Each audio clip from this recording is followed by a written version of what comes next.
And this simulates a chase in a real environment and gets the heart pumping and the blood pressure up. James gave us a demonstration, and the skill involved in this exercise is remarkable.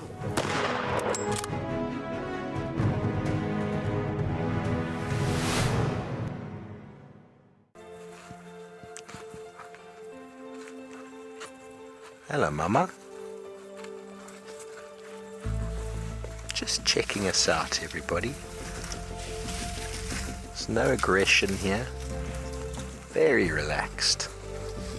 A herd of elephants moving around your car like that. It's truly, truly magical. Tune into WildEarth every single day. It's in your nature.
This program features live coverage of an African safari and may include animal kills and carcasses. Viewer discretion is advised.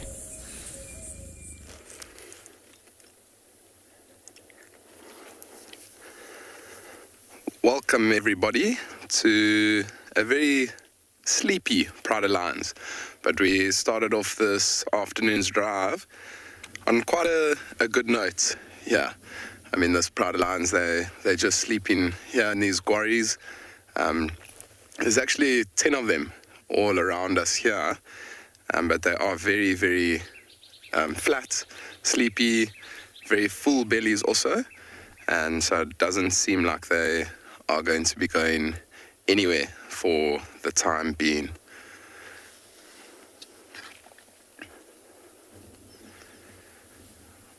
Welcome aboard your very own safari, live from the African bush.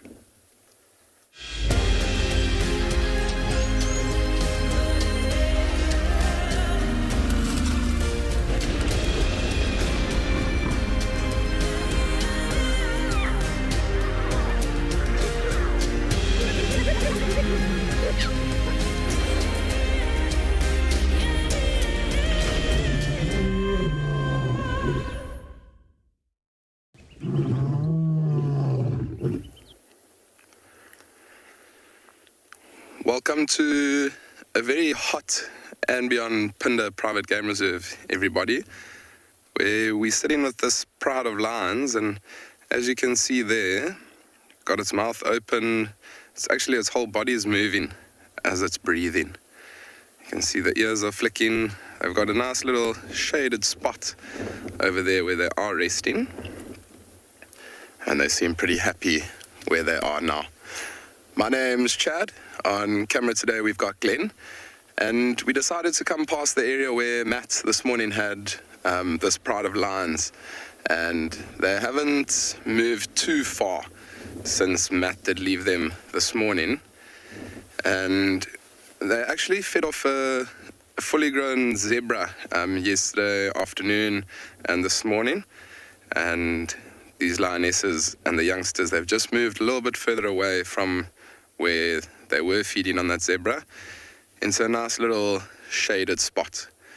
I mean, you can see that lioness. There is a little bit of sunshine on her, but there's quite a nice cool breeze this afternoon here on andBeyond Phinda, so she's not going to need to go into the shade. I mean, there you can see as Glenn scans across, they're breathing very, very heavily, and I mean, they're trying to digest that zebra that they fed on this morning. Also, it is very hot, so they're going to be trying to cool themselves off a little bit. But this afternoon, I think we're going to stick into the southern parts of andBeyond Phinda, and we're going to see if we can find any rhino or elephants. I know there was also this morning a herd of buffalo that wasn't too far from where we are at the moment. So we might go past that area and see if we can find those big animals. We'll probably go head towards some water holes, see if there's any interesting birds around. But I think that's going to be our plan here on andBeyond Phinda for this afternoon. And then maybe later on this evening we can come back to this pride of lions. There's a water hole probably about 400 or 500 meters away from where we are. And often lions, when they feed off a carcass, they often will move towards water. And I think maybe once it does start to cool down and get a little bit darker later on, this pride of lions may then start to move towards the water. It'll be quite nice to get them on the move to that water hole. So that's going to be our plan this afternoon. And then obviously this is the bush. It's very unpredictable, so we're not too sure what else we're going to find for everybody sitting at home this afternoon. But I'm sure every day out in the bush is a good day, so we look forward to bringing all these animals to you at home. Actually, another lion that's just got up and is moving. It's behind the bush at the moment, but moving a little bit away. And it's quite incredible. I mean, this pride of lions that we're with at the moment is called Mountain Pride, and there's actually 10 lions around us at the moment. I can only see 4 or 5, but I'm sure the others are tucked up away in thickets, trying to escape that heat here on andBeyond Phinda.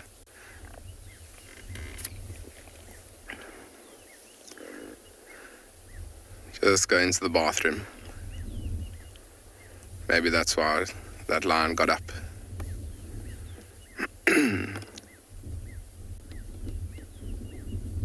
Maybe just that lion that's now moved off out of camera is maybe going to join the others around this bush on our right hand side.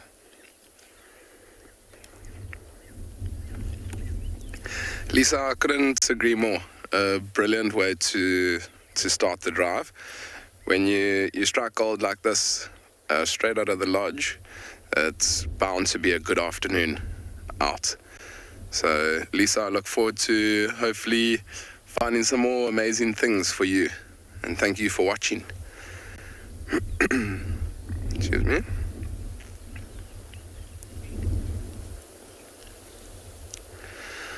I think we're gonna leave these lions. They're not gonna do too much for now. Why don't we go have a look what the weather's doing all over South Africa today?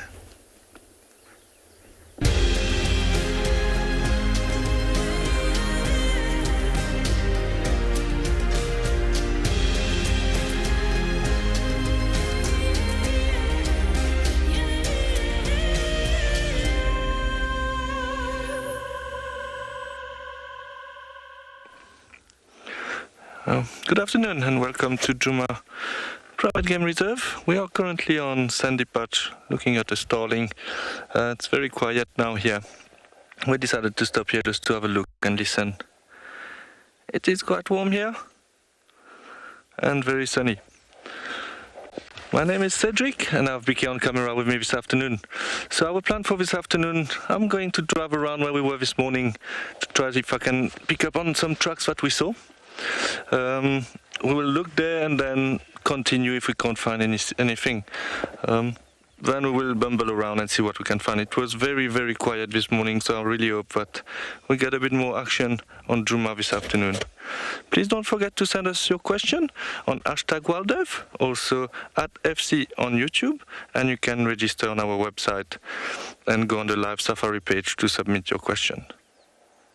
If you are underage, you can also send your question on kidsquestion@wildearth.tv. This little starling is walking around looking for food, and us we will be driving around looking for animals.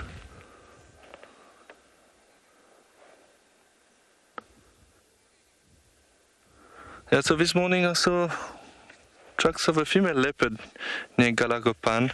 I didn't see any truck going out from that block. So I think what I will do after now when we can start moving is to go check Aubrey's Road and then check again Galagopan. If I can't pick up on nothing, we will continue, maybe check Trias Dam, which is further away, and maybe come back later on to check Galagopan area again. So we're not far, actually. Yesterday we found Tavangumi, not too far from Sandy Patch. I'm not sure where he went after that.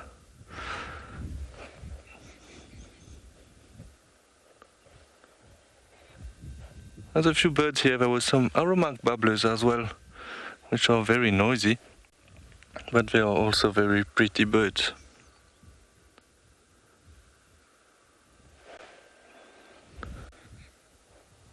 Yeah, I'm trying to listen, but I can't hear anything here. No alarm calls.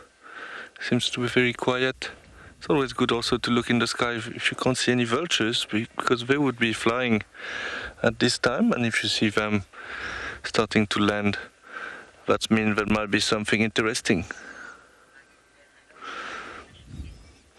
Okay, so we will continue on our adventure. In the meantime, we'll send you to Lauren, who would like to say hello with a special guest.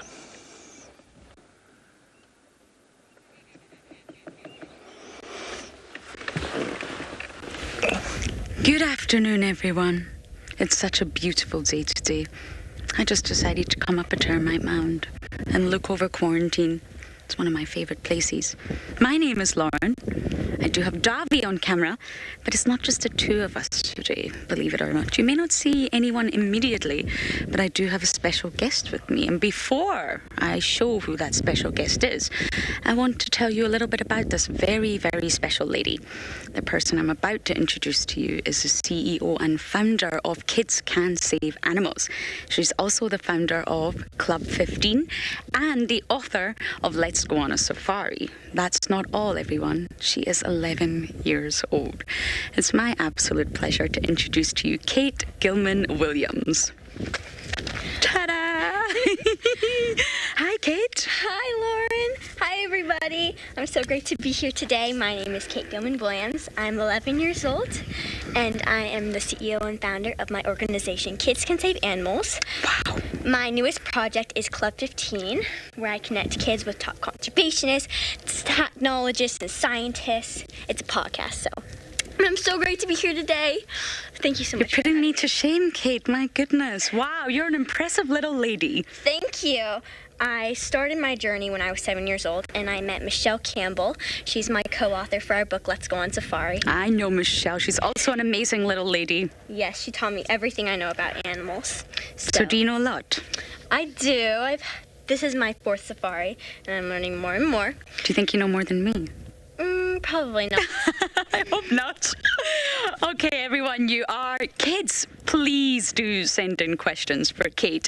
You're welcome to send in questions for any of us, including myself, but Kate, I think, is going to be able to answer them, and she really, really wants to answer them. Yeah. She also wants to know, when you send her the question, tell her what your favorite animal is. What's your favorite animal, Kate? That's hard, okay? But my favorite predators are cheetahs and leopards. Oh, yes, I know. but my favorite non-predators are elephants. Oh, okay. And you're not the biggest fan of insects. We know that. Well, I'm allergic to ants, but I mean, I don't wish insects any harm. No. But they're just not my favorite. Well, I love insects. I know. So I'm going to try and turn Kate around into loving insects so that you just know exactly how awesome they are. Okay. So, Kate, all our viewers are saying a big hi from all over the world. Hi! Can you believe it? It's so great to have a little special guest. You're not so little, you're actually quite tall. But she's a little littler than me. So I don't know where we're going today, but I think we should try and find some elephants. Okay. We didn't see anything at all this morning. It was very quiet. But that's okay. We're going to try and go around all the water holes because it's very hot. We're going to try and find some elephants, and you never know, we might get a leopard. Sounds good. Do you know any about leopards? I do. Oh, It's hard to here we pick go. a favorite. I love leopards. Okay. But You don't know who your favorite is? I don't know.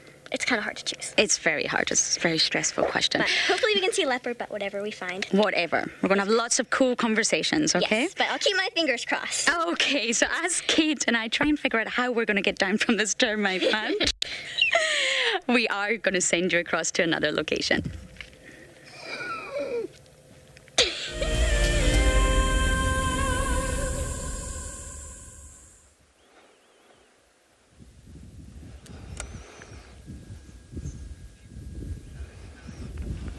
And welcome back with us. So we just got onto a breeze road and we found these kudus on top of a termite mound feeding on leaves.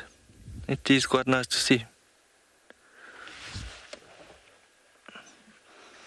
It's not every day you see kudus standing on a termite mound. I'm not sure what tree they're feeding on.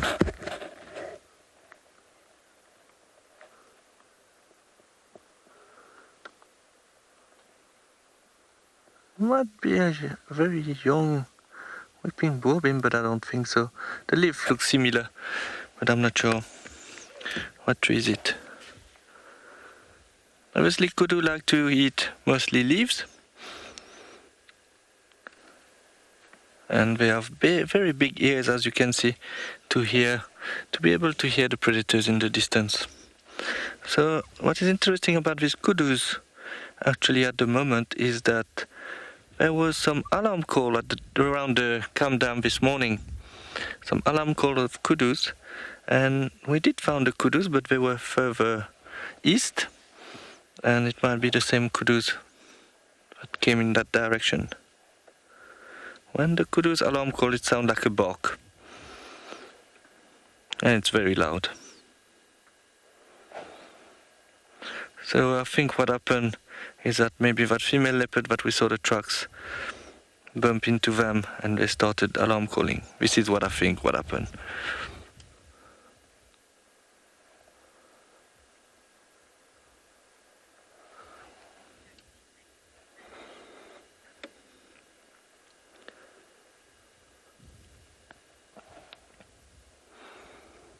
This is very nice to see.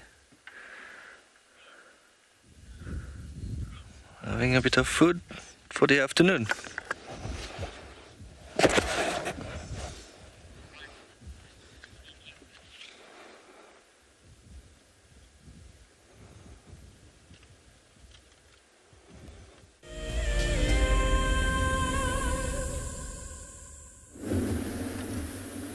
Good afternoon and welcome to andBeyond Ngala, where this afternoon we're going to cross the Timbavati River.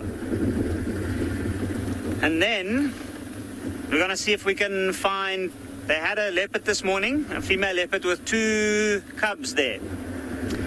And we're going to go see if we can have a view of her, see what she got up to, if she's still there. Now from what I heard, I haven't been there myself, she's got a impala carcass that she dragged up the tree, and seems like she's been struggling all morning to keep it there. It was a nice warm day here on Ngala. Not too hot, it wasn't too windy. Since we are in August, and this is the time of the year that it's quite windy here. And this part of the reserve that we're in, this is in the eastern part of the reserve, and what's very interesting about it is that this area around the river, which is now the last area with good food for the large herbivores, like elephant, the buffalo, there's some clearing spread out along the banks of the Timbavati. All of these things is what attracts the animals down towards this area at the moment. And the main attraction is the water. Now, the elephants, they're the ones that actually make it accessible to all the other animals in the area. They dig, and in this particular area where the leopards had her cubs, or she's been keeping them in that area for a while. So she's probably struck it lucky with an impala carcass or an impala from a group nearby. Didn't have to look far for a big tree to drag it up into, and now it's safe from many other predators which have also been prowling these areas. Lots of hyenas, there's lots of large termite mounds in this area, providing them with shelter, den sites.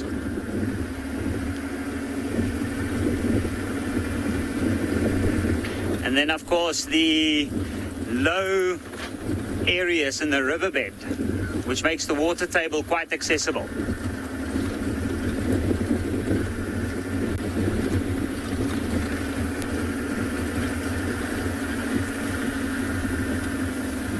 Now, this time of the year in August, usually we have a wind later in the mornings and then early afternoons.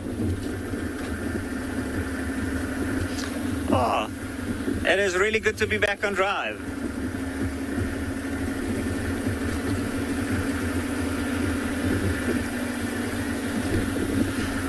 Now, the best part about this time of the year is animals' movements are slightly more predictable. It doesn't make it easier at all. It is quite a tricky thing to try and track lions that move from one end to the reserve to the other during a night time. And we're just about to cross the Timbavati River here. Always a nice spot to have a look out for some elephants that might be coming down to the river to come and dig for that accessible water. Now, the water in the Timbavati riverbed is a lot cleaner than most of the other water sources within this area at the moment. Whatever little water is available here is usually either mud wallows that's quite covered in mud from other animals, or there's a lot of animals that use it. But if we have a look off to my left over here, we can see that there's a lot of reeds here. And the amazing thing about this reeds is these reeds actually help filter the water in this area. And then it's very tricky to see from here, but in and amongst the open sand spaces that's still left within this part of the Timbavati, it's quite a dip within the riverbed here. And because of that, the elephants don't have to dig as far for the water.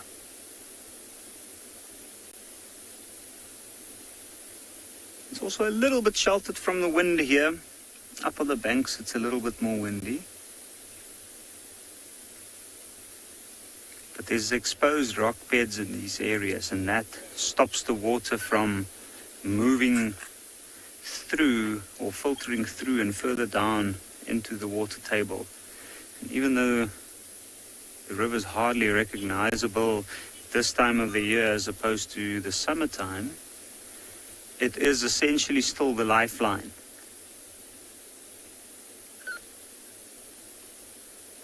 So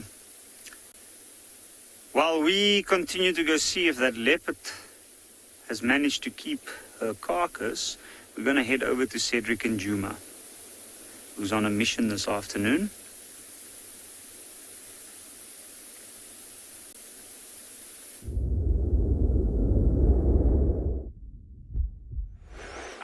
Welcome back with us. I knew that was going to happen.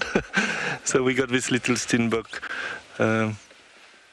We were very close to it, so I was feeling that if I start talking, it might run away, and this is what happened. Okay, so we're basically between Aubrey's Road and Gallagher's shortcut.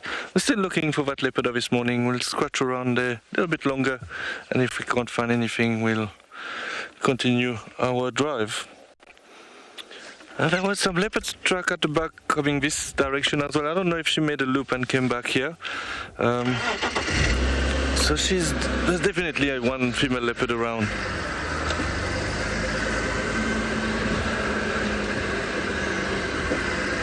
Yeah, it's quite tricky. It's been very hard for me this morning to follow that leopard. And we know that slalom back and move a lot, so it might be her. Just going to check on that road there.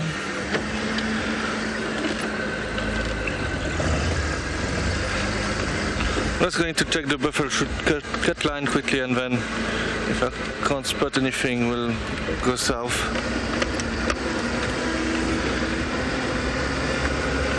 Look, age 9, you would like to know how fast can a leopard run? Yeah, they can run about 60 kilometers per hour. So maybe a bit faster sometime. So this is why they have to generally get quite close to their prey when they hunt, because they will ambush their prey from a close distance. And so this is why sometimes drainage line and thick areas are quite good for leopards. So yeah, so about 60 kilometers an hour. Okay, so we're going to continue on our tracking here, and in the meantime we'll send you to Lauren, who's on and about.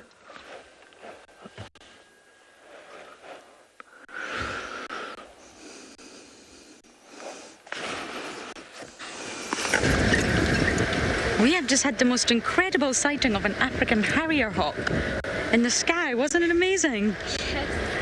But it's flown off, I'm afraid. Sad. Oh, it's actually still there, but it's very far. We're on our way down to visit a hippopotamus. And I have a question for Kate that I want to ask her once we get into position. Oh, that harrier hawk was just gorgeous. You see him? Yeah, he's right in front of us. Okay. I think this hippo is called Dewey. Hello, hippo. Isn't he just lovely and big? Yes. Kate, would you rather have the superpower of being able to fly, or would you rather have the superpower of being able to breathe underwater like a fish? I love this question. Probably. It gets everybody. Fly like a bird or swim like a fish? I think I would rather fly, because then I could get to Africa easier. Ah, she wants to fly. I think I would choose to swim, but it's a tough one. But you could also come to Africa just underwater. True. True. I know. So this hippo, it may not be the same hippo that we see in the jam all the time, but if it is, we do call him Dewey. Okay. We think he's a big bull. Very often alone, and then sometimes has lady friends around. But do you know that hippos are actually nocturnal? No, I actually didn't know that. They're not diurnal.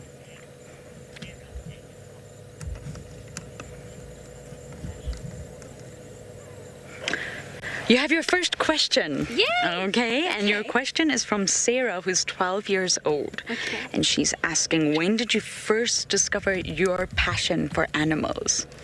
Hi, Sarah.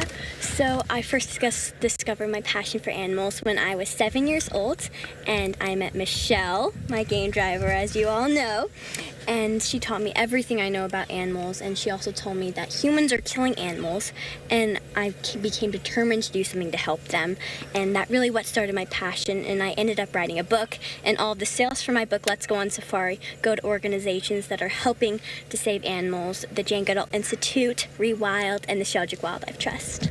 So when I was 7 years old. That is very, very impressive. And I think what Kate's trying to do is just show that there's no age limit, right? Yes, that's my motto. Advocacy has no age limit. Doesn't matter how old we are, we can always make a difference. That is true. I'm a big believer in that. It doesn't matter how young you are or even how old you are. Even if you're maybe of the older generation and you feel like you want to do something or you've got the ability to do something, every little counts, huh? Yes. Whether that is just spreading a message or donation or just educating your neighbor or just an Instagram post, right? Every little helps.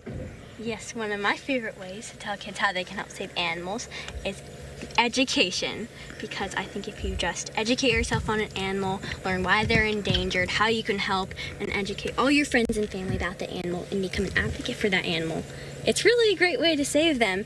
And education, when people know what's happening to these animals, they'll want to save them. So that is true. Education is a big part, and that's what WildEarth tried to do every day. Sometimes we get it wrong, but that's what we're trying to do. Yes. Connecting people to nature, which we have become so disconnected from, right? Yes. And out here we see everything from the big hippos to the very, very small little insects, to the birds, to the tall giraffes. So now that we've ticked hippo off our wish list, we're going to continue bumbling and see what else we can find. Okay.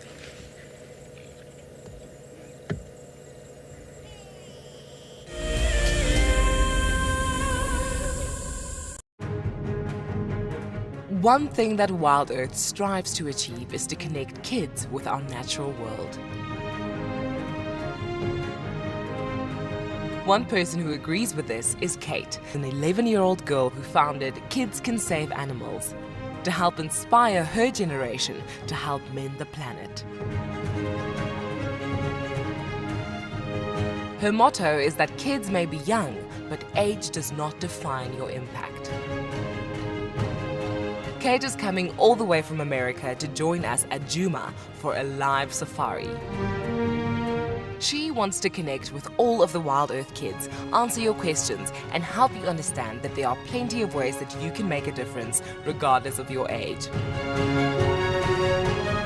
So join us on the 4th of August at 2:30 p.m. Central African Time for a very special kids safari.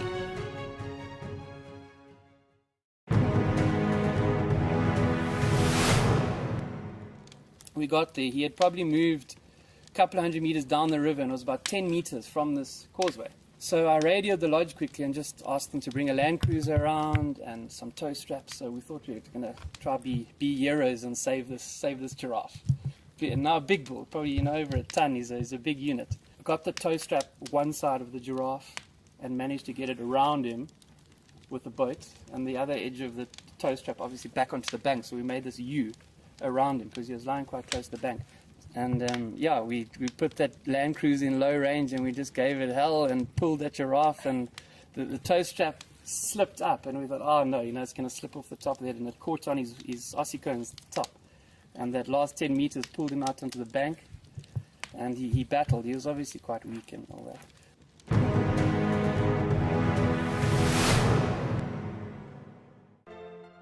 Something very, very interesting. I didn't plan this, but this is a scene, rarely seen. This is what we call a journey of giraffe. So beautiful.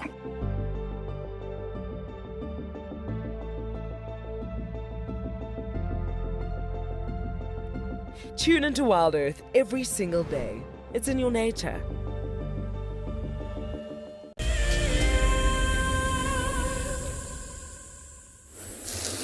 Good afternoon, everybody. Welcome to Eco-Training Parlance. Welcome to the top of the mountain, where you're on top of a mountain, you have to strike a pose, don't you? Every now and again, we need to be silly as well. Hello, everybody. My name is Steve, joined over there by Gert. We're out and about here on Eco-Training Parlance, and we are very excited to have you with us. We are still following up on some lion tracks from this morning, but the lion tracks are somewhere down there. We came up here to say hello and have a little look around, see what's going on. It is a rather warm afternoon with a dry August breeze. We followed up on some lion tracks this morning, the female and a young male that came in from the east. We followed them for some time, and now it seems like there are two males now, one female possibly melted into a male, but it's unlikely. It's possible that one of the males was following Lagatha, who I've been told recently has come of age and is potentially in breeding readiness. And either the two males were one and one was joined, or there's two different males entirely. It's hard to say. We're going to try to figure that out. But this time of day, out in the heat of the savannas, the lions are going to be sleeping under the tree in the shade. So we shall at least attempt to see where they might have gotten to. Who knows? We might have some luck this afternoon. So if you have any questions pertaining to us here on Prilates, please do send them through. We'd love to know what might be on your mind with regards to this area and what we can possibly help you with. It's, as I said, a very nice afternoon to be out and about. With a very nice gentle breeze. We're going to climb down. We'll start heading down this mountain. And while we do so, we're clip-springing down the rocks. We send you over to Chad, who's got an animal that looks nothing like a clip-springer.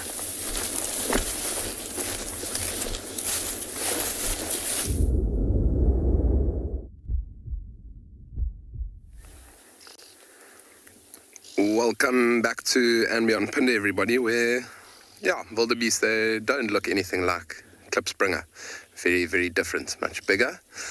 And we've come out to the beautiful southeastern corner of Phinda, where it's this beautiful big floodplain. And we've come across this beautiful big herd of wildebeest. And they were all just down at the water having a drink. And I can hear lots of oxpeckers around. And there's actually one wildebeest that's almost stuck on the other side of this little river that's running through Phinda. There you can see Glenn just zooming in on the one stuck on the other side. Excuse me. And I have seen pretty big crocodiles in this little river, the Munyawana River in Phinda.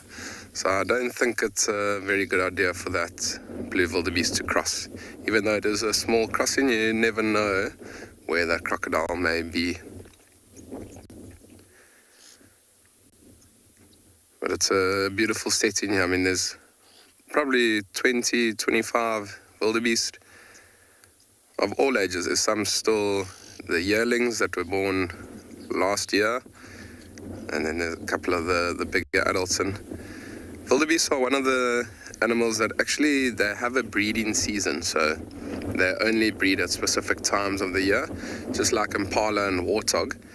And they breed around November, December time. That's when they will drop their calves.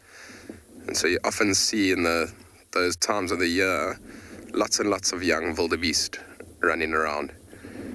And it's a perfect opportunity, especially here where we are in andBeyond Phinda, this beautiful open grassland for cheetah.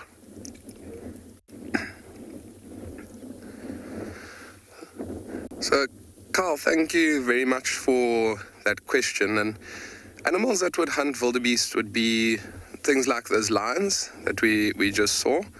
I mean, wildebeest is quite a big animal, so it's going to be able to feed a number of lions. Cheetah also will go for wildebeest. They often will go for the younger ones, just because cheetah is a much smaller, much younger, much slender, more slender, and a little bit smaller than lion, so they'll go for the younger wildebeest. Leopard also, I mean, not too often will leopard kill wildebeest, especially because these wildebeest often like to be in very open areas, whereas cheetah, leopard, we often see in quite thick bush. So, I mean, the main predators that would hunt these wildebeest, Carl, would be cheetah as well as lions. I've actually seen once before here on andBeyond Phinda. I didn't see the kill, but it was the two male cheetahs up right far in the northeastern parts of andBeyond Phinda. and they had taken down a fully grown female wildebeest. So it was quite incredible to see that they were feeding off it, and for such small cheetah to take down a wildebeest, it's amazing the strength of the cheetahs to be able to do that.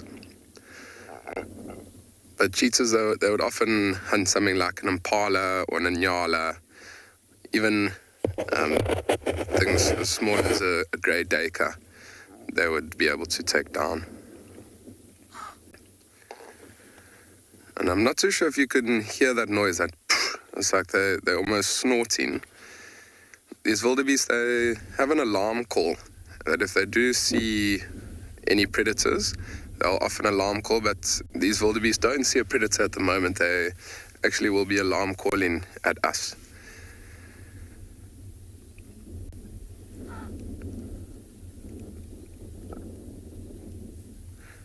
Now, I'm just having a scan with my binoculars. In this area where we are, we only get the red-billed oxpeckers, and there's been, I think, 1 or 2 IDs of yellow-billed oxpeckers on Phinda, and I've yet to see in the 4 years that I've been here on andBeyond Phinda seen a yellow-billed hornbill. So yellow-billed oxpecker. I'm always looking out, seeing if I can spot that red and yellow bill of the yellow-billed oxpecker. But I was discussing with Glenn, we came down to this beautiful big open area, hoping to find some buffalo and rhinos. So we were at a high point, we scanned, we hadn't seen anything, but we are going to continue, and we're going to see if we can indeed find rhino or buffalo. But for now, we're going to send you over to Yapi at andBeyond in Ngala.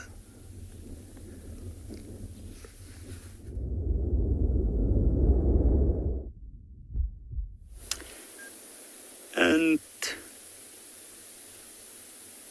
with quite a bit of an obstructed view, we have managed to finally get a view of this leopard with a really, really good spot from Morgan there. And she came from right behind her. There's a dip on the bank of the riverbed, and it's quite shady and quite large trees in that spot. So she came sneaking out from here. You can see she's checking up in the tree. Well, actually not. She's checking down into the riverbed.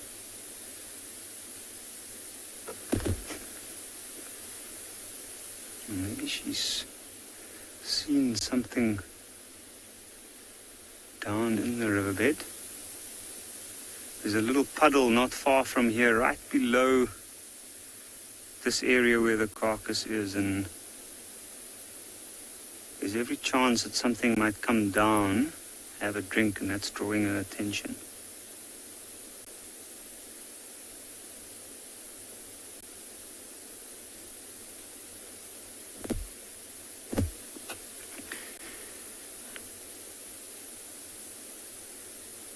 Now the thing about the rotting flesh of the carcass in this area is it attracts a lot of flies.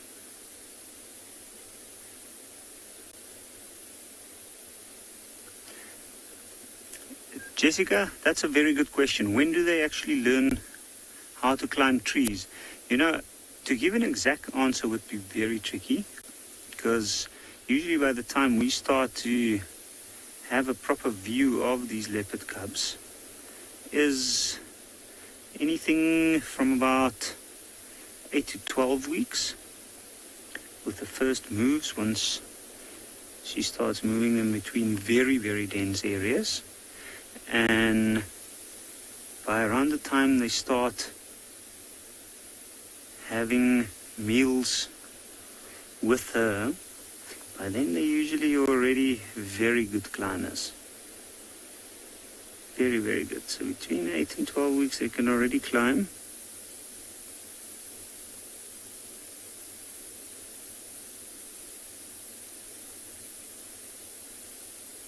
Young leopards, if you think about the weight, the size, they're actually really effective climbers. They can climb high, high up into trees to hide away from any danger. And that can make them reach spots that even the mother doesn't.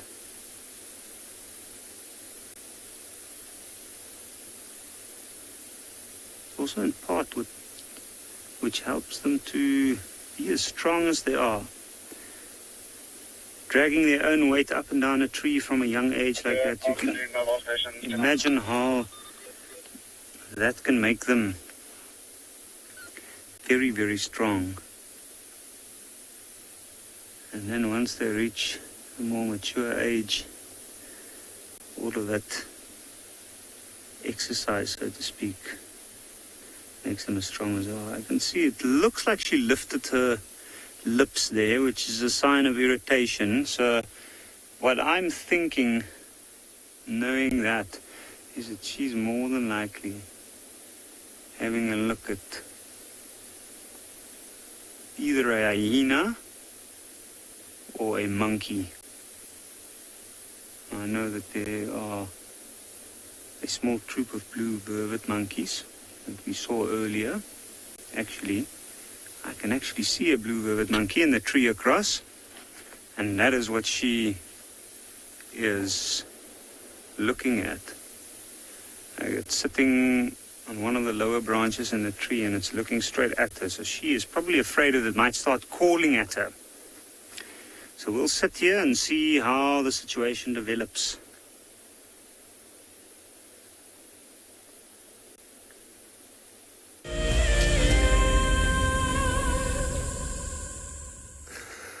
Welcome back, everybody. We just left that herd of wildebeest. We haven't driven too far, and it's just a beautiful sight that we got here.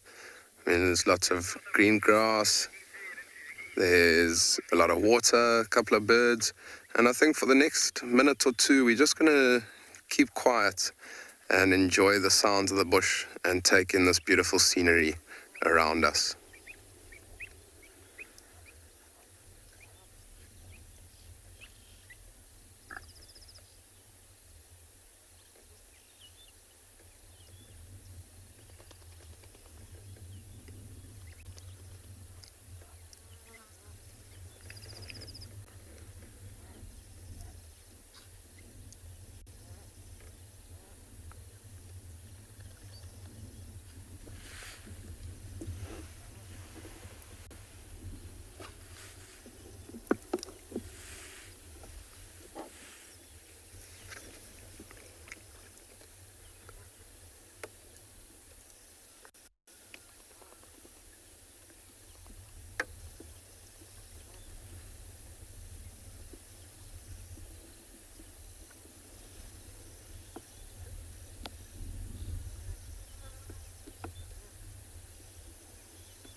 We've just stopped by Buffelshoek Dam, and I have to admit I haven't been here in quite a while. We have started calling it the Dam of Nothing, Kate. Well, that's unfortunate. Yes, because we don't find anything here. It will change, of course we will. But we just feel we used to have a lot of sightings up at this dam, and now we're not seeing anything. Well, there's some Ngala over there. I said Completely anything. that's true. You've just spotted. Is it an impala? It's an Ngala. It's a Ngala. Ngala. Well done. Okay. So Kate has just shown us that the jam of Buffalo's Hook is not the jam of nothing. Well done. Thank you. But we have been doing some birding. We've got our binos out. And the kingfisher's back up. Can you see it? He's on that tree right there. Okay, if you look at 9 o'clock, just on that embankment. No, you see him? Oh, no, he's fine. Have you seen a pied kingfisher before? I haven't seen one before. But you're learning your birds. I am learning my birds. Michelle has been teaching me a lot. Michelle is teaching you. There's a post over there if you want to turn it with.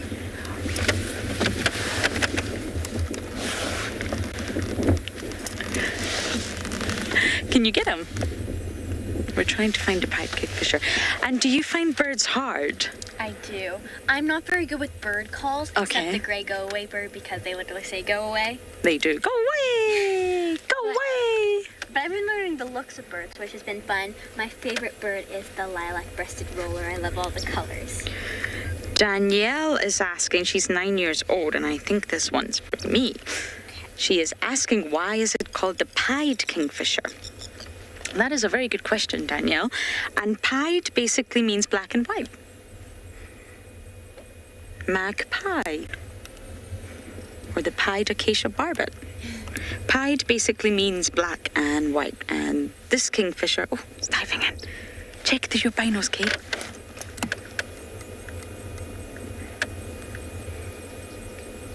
I don't know if it caught anything. Yeah. Oh, there he is. I think the actual definition to pied is having 2 or more colors, but it's regularly used in the animal kingdom to describe animals that are black and white.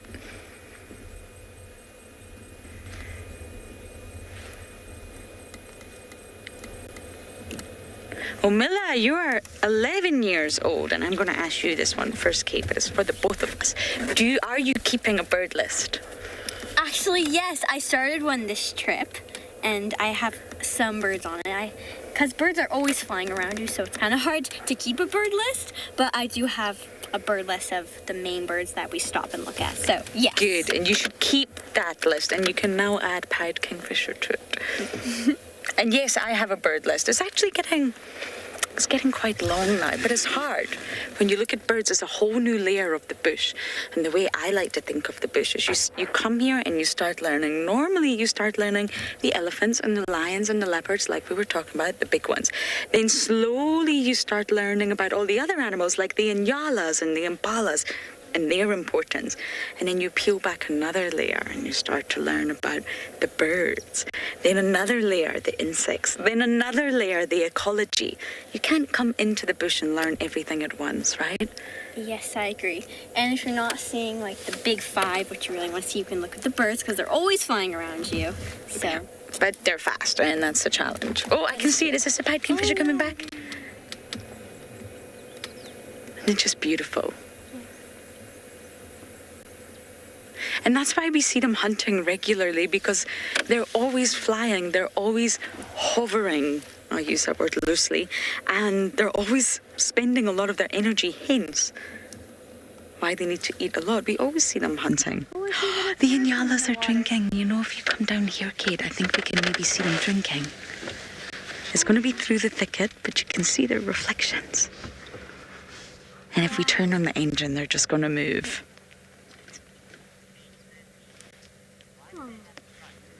I love reflections. Because I got this really cool photo of a lion staring at itself in a reflection in the water. Do you take photos as well? I do. Oh, wow. Tracy, you're 13 and you are asking why do they have stripes on their back? I'm going to guess you're meaning the Inyala. And do you know why they have stripes, Kate? I don't.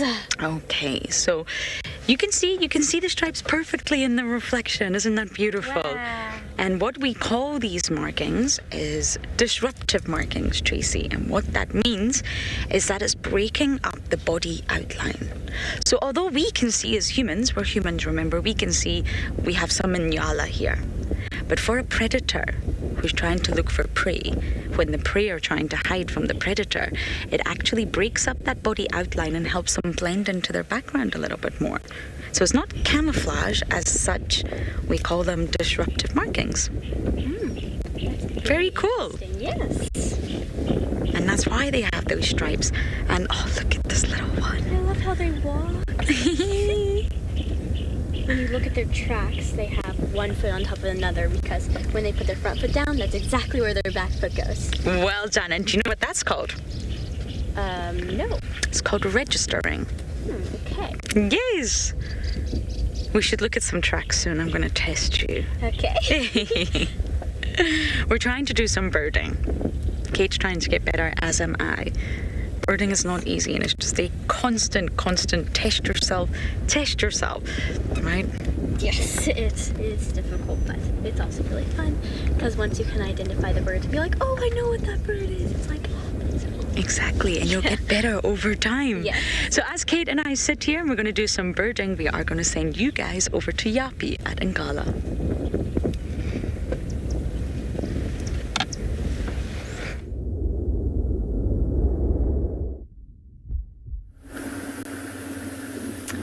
So we've left that leopard.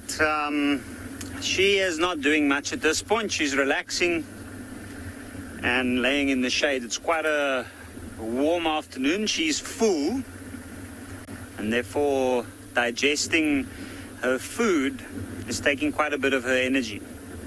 Now, I'm sure the young ones are somewhere in this area, and it's something that I'll listen out for. It might be good for us to go pop past it a little bit later on and see if anything's changed. At this time of the day, generally the cats don't do too much other than rest.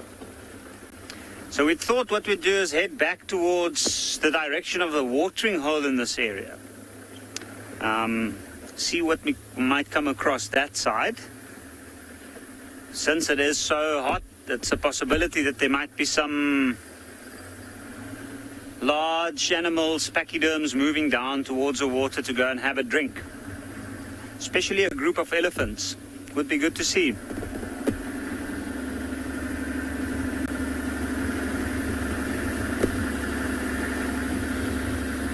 And then also the watering holes are very good for looking at birds. Now there's a lot of birds in this area that I've seen recently. There's often some larger birds, birds of prey nearby, which is always exciting to see. Now these areas have been particularly busy over the last couple of months.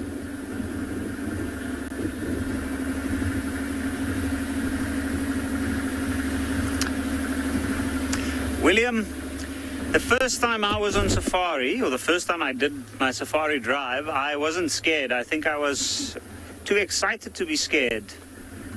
In fact, maybe also too naive to really realize that there's a difference between the two. So it was kind of the same thing, I think. Excitement and being scared. But you really don't have to be scared at the animals or anything out here. You just need to be very alert, and you need to respect the creatures out here. You need to make sure that you give them the space that they need. Like us, they have their own space that they feel comfortable at with other creatures, be it humans nearby.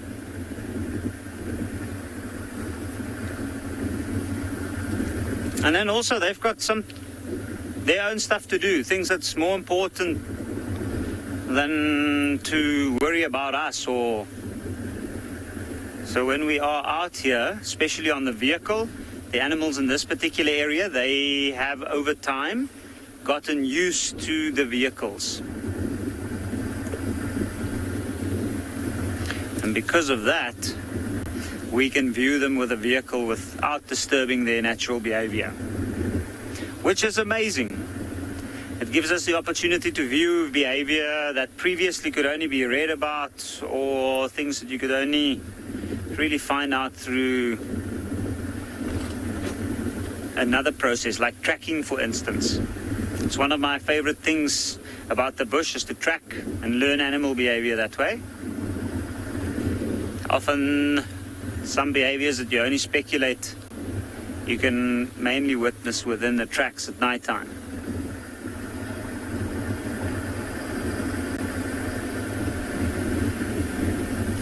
So at the moment, it's really, really dry here on Ngala.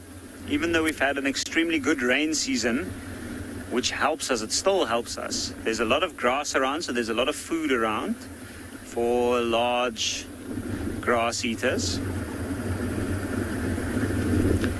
And because of that, things are starting to dry out in this area. So the big watering holes, that's what attracts the animals. And that's why we're heading there now.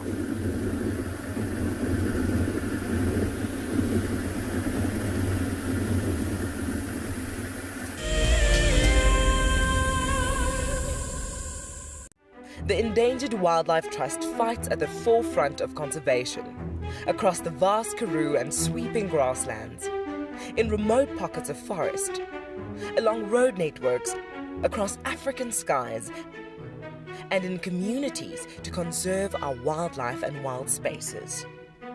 Help us to protect forever, together.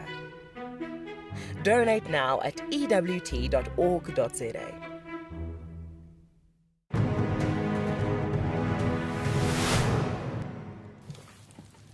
The scrap here collected a dry grass, put it next to the water hole as the hippo walks down during the warm of the day to drink the water. When the hippo arrives, he saw quite a very nice grass, an area not to resist to rest. And when the hippo went down to drink the water, and when he finished the water, he just lied down on the grass. And then, that was the opportunity of the scrappy. You know what? Today is my day to pay the revenge.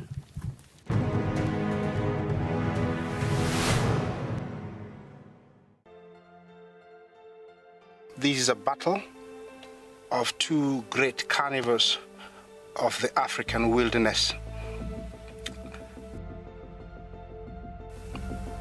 Whew. Whoa! You don't want to be under those jaws. Definitely, this round goes to the lion. Look at that. Fantastic. Expect the unexpected here on WildEarth daily. I got into wildlife filmmaking because of a passion for nature and a notion that I could make a difference. Helping others fall in love with nature brings meaning to what I do. It's also a lot of fun.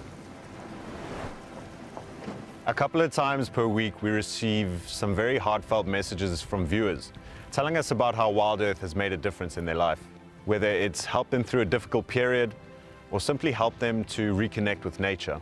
I think that's why we do what we do.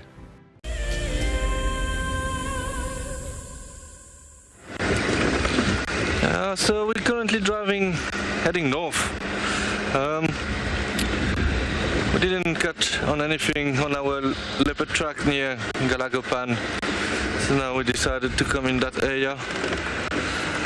Looked like there were some buffaloes around here, so we keep looking. So soon more vehicle will go out now from the lodgers, so if there's any update, that would be great, because at the moment it's very quiet.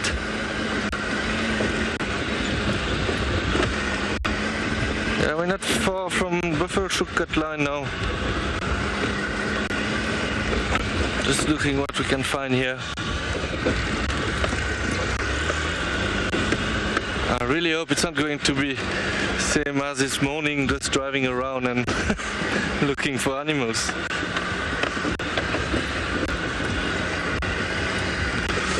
Okay, so we'll try our luck here. In the meantime, we'll send you to Yapi at Ngala, who made his way to a waterhole.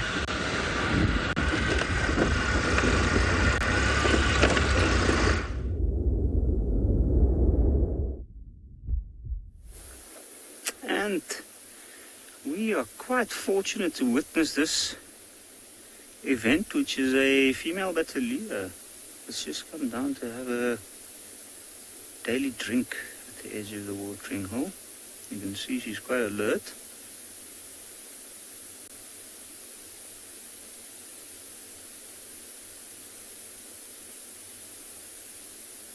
small little bits at a time. And lifting her head up to have a scan around again. Make sure that there's no danger. And normally, being a bird, especially a bird of prey, you have quite a few advantages. And being able to fly and sitting up in trees or higher areas where you won't be a target to any predator. And then, of course, also being a bird of prey, meaning that it's a predator in its own right.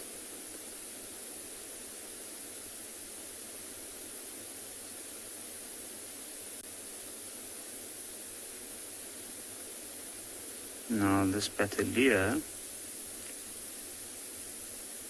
is definitely from a nest in a roost site. It's not far from this watering hole. There's quite a few larger trees in this area, and they get used as regular nesting sites for certain birds, like the Batelea that's been using this area for a few years now, a pair.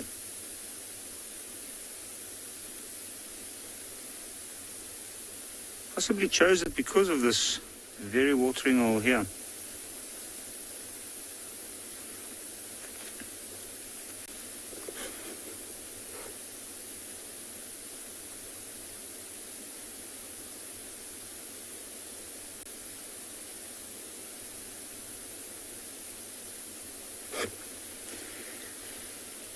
It's amazing how far this bird can turn its head. It almost looks like it looks straight back at us there. I can see on the right wing there's a feather that's out of place.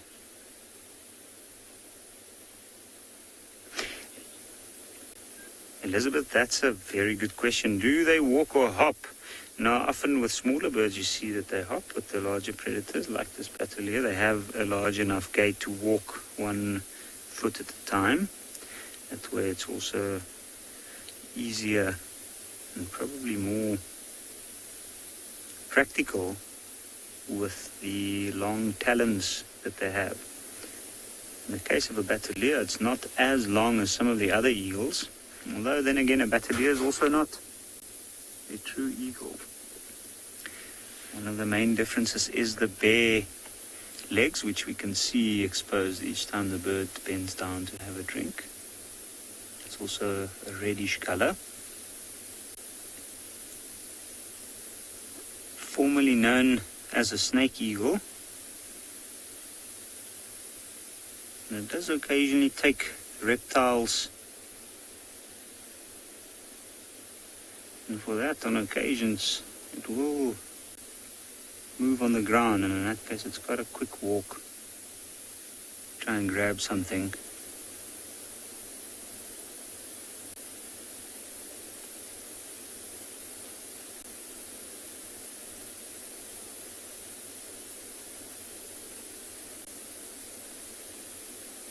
And it's amazing the time that it actually spends around the edge of the water. You'd expect it's a bird, and a large bird that normally wouldn't be seen on the ground unless there's something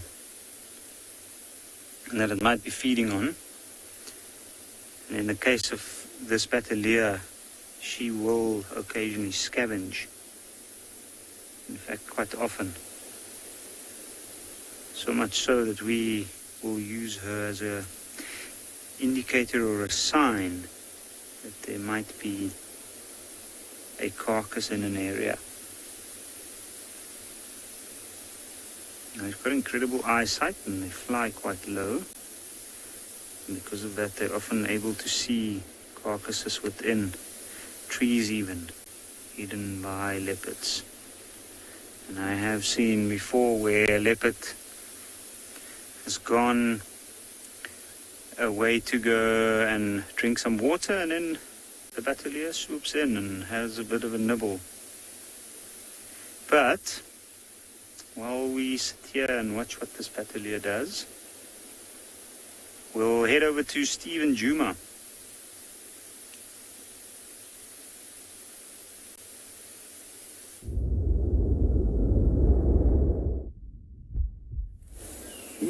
are indeed in Bridens, and we've decided to come to a watering hole as our line tracks went further east to an area where we don't get any signal. So we've come to see what might come down to this. It's a very warm day.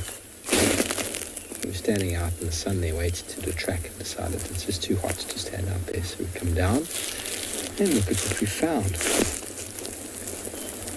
Giraffe down by the water was just drinking a moment before. One of those interesting moments in wildlife when you see giraffe drinking. I suppose you're feeding on there. I'm not sure what that is. I think it's a red spike thorn. And a flower.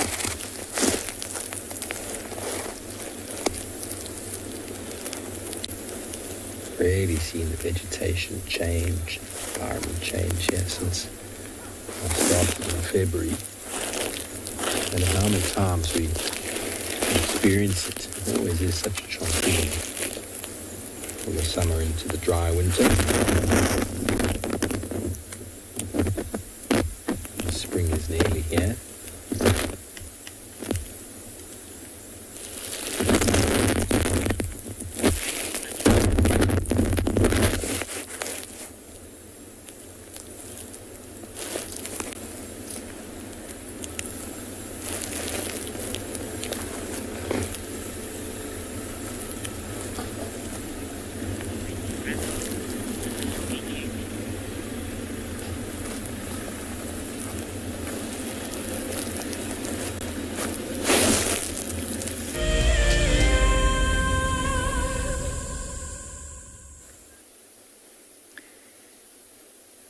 Looks like quite a tranquil watering hole. There is almost no wind this afternoon, which for a bright sunny day in August is quite an interesting occurrence. The last few days have been quite windy as well. And just as I say that, I can feel the breeze picking up. But if we have a closer look at the water here, you can still see the battalier on the edge of the water having its drink.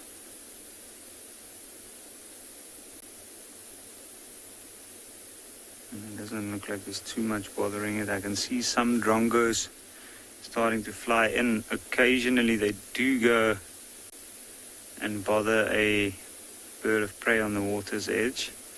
But in this case, I think there's quite enough flying insects around for them to prey on.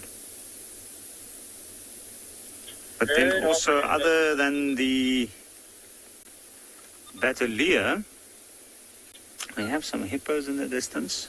Small pod, looks like one or two animals. With a couple of terrapins on the one closest to us.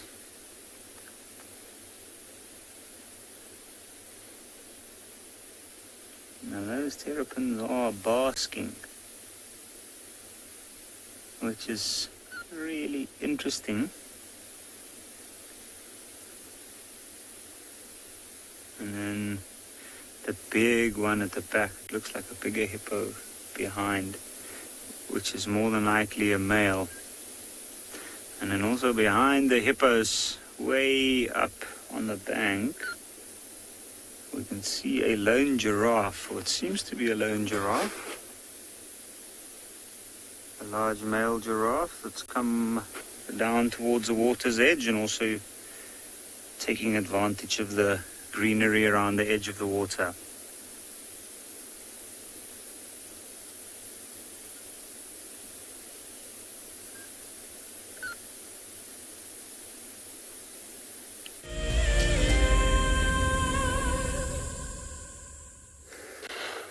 Welcome back to andBeyond Phinda, everybody, where we came away from that beautiful open floodplain and we came to this beautiful waterhole to see if there was any signs of any elephant or potentially those buffaloes that came down to drink. And we've got this beautiful sight in front of us here. There you can see Glenn's doing some excellent camera work. There's a lot of birds around there. and then that one little crocodile that's in and amongst all those birds, and just sunning itself. I mean, today's a pretty hot day here on andBeyond Phinda, probably 22 or 23 degrees, so a beautiful winter's afternoon. And that crocodile's going to be trying to gain lots of energy while it's there on the bank using the sun to then potentially maybe go hunting a little bit later on this evening. And there's quite a couple of birds there. There's yellow-billed storks, there's a woolly-necked stork that just flew over, some African spoonbills, white-breasted cormorant, some reed cormorants, and then as Glenn now starts to pan over, there's also a beautiful pod of hippos that's in this waterhole.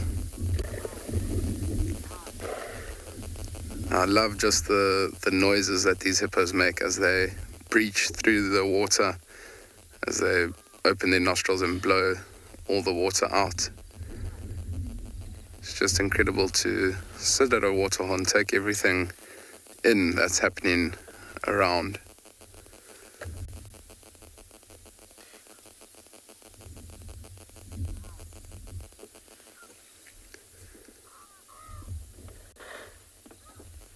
Even the birds are making quite a bit of noise there on the banks.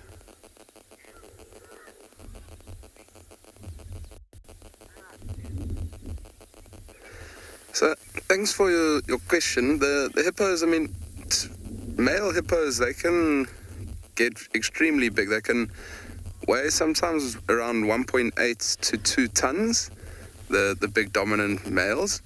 And then the females, they'll be slightly lighter. They'll probably be 1.2 to about 1.5 tons. So it's a pretty incredible size, the hippos. They don't look extremely big when they are in the water, but as soon as you do see hippos out of the water, it's an incredible size. I mean, they're similar size to rhinos. Male rhinos also weighing around 1.5 to 2 tons. So it's a massive animal. And I mean, even with those short, stumpy legs of the hippos, they are able to run extremely quickly on land and move extremely quickly in the water.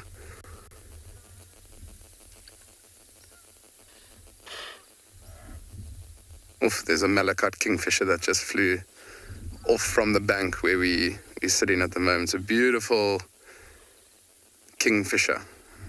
Beautiful colors.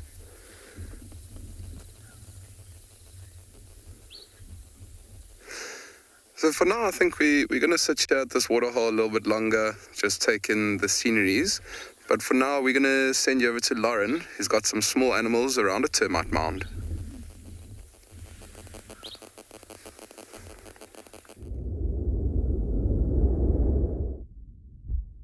The smallest carnivore in the Lowveld. Kate and I have just found some dwarf mongoose. Very relaxed ones. And to be honest, this is not really much of a termite mound, guys. I must say, it's not very impressive.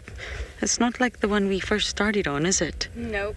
If you see their little heads are sticking out of the holes right there. Yes, you tell the cameraman, you direct him. Do you see that one, Dav? Oh, look in the hole. Yeah. So cute. You make him work hard, Just Kate. like, I'm too scared to come out, but I gotta see what's happening. Scared, but also curious. Yes, exactly. They want to know what is happening. Do we have any food with us? I think this is a young one, actually. There are lots of them running in the grass.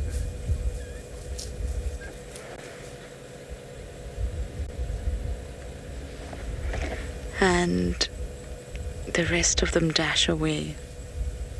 Oh, there's another one in that hole right there, too. Rosemary, you're saying it's your favorite animal. I love them too, actually. I do. They're just the best. Do you like them, Kate? Yes, I do love mongoose. especially the dwarf mongoose. Probably one of my favorites. Really, you got a lot of favorites, Kate. I do. Well, dwarf mongoose are my favorite out of mongoose. Oh, so you have a favorite in every group? Yes. Oh, I see. I need to start doing that. Okay. So what is your favorite? We know about your cats. We know you like elephants. What is your favorite bird? The lilac-breasted roller. Oh. I love the colors. Oh, who doesn't? They are just absolutely magical. What is your favorite reptile? Probably the chameleon. Okay. I saw my first chameleon this trip, so that was really exciting.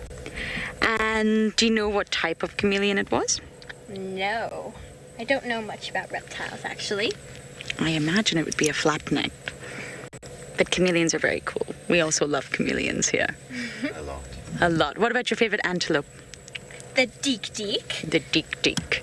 They're tiny, they're a little funny, but they're definitely my favorite. Whenever we go on safari, I'm like, do you have deek-deeks here? And they're like, maybe. Okay, we are going to make our one last stop in the Mulwati. I have a challenge for Kate before she says goodbye. And for now, we are going to send you guys over to Steve in Pridelands.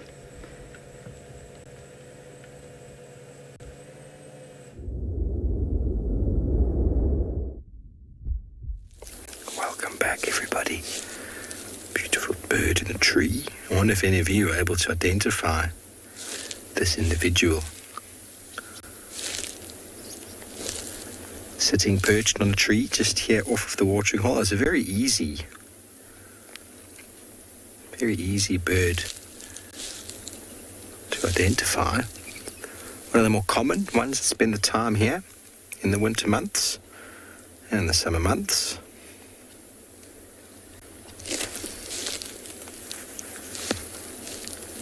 See if any of you can identify it for us. Send through your answers, #WildEarth. Further in the YouTube chat stream, we will run through it for you. Oh, did he just go?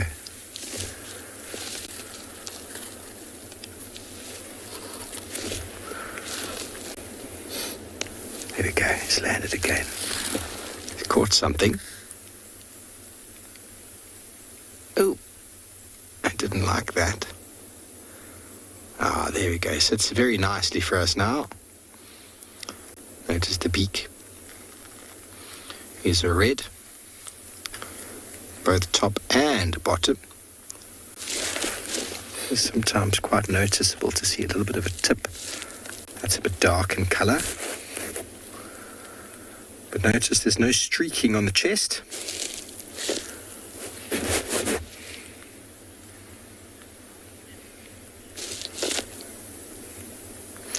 Grumpy old man, indeed. You've got it correct. I wonder if anyone else is still going to have a go. See who else can get it right. If you see Grumpy Old Man's comments there, he has got it right. Anybody else throw any answers out there? It is a very common one that we see. The only one we can really confuse it with is the smaller and whiter striped kingfisher, which has a black and red bill. Slightly different in colour, much cleaner. This bird, and we do get the striped here as well. Okay, so it's quite an easy one, everybody. The brown hooded. Now the striped, the chest is a bit more, this is indeed the brown hooded. The striped kingfisher's got a little bit more stripy chest. The top of the beak is black and the bottom of the beak is red. And other than that, it can be easily confused, to be honest. But it is a bit smaller, the striped kingfisher. But whenever looking at birds, trying to identify them, before you pick up your bird book or your binocular or your app, whatever it is you use, just as many features of the bird as you can before it flies off.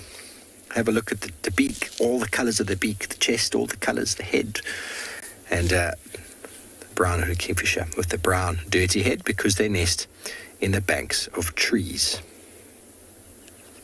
Sorry, not trees, of the banks of rivers, whereas the striped with a slightly less dirty head nests in old barbet or woodpecker holes. But very similar, and we do get both of them here. And although neither of them are primarily feeding on fish, they are both very much insect eaters. Oh, we've got a friend landed to the right of him. Can you see him there? And they're just over the tip of the acacia tree.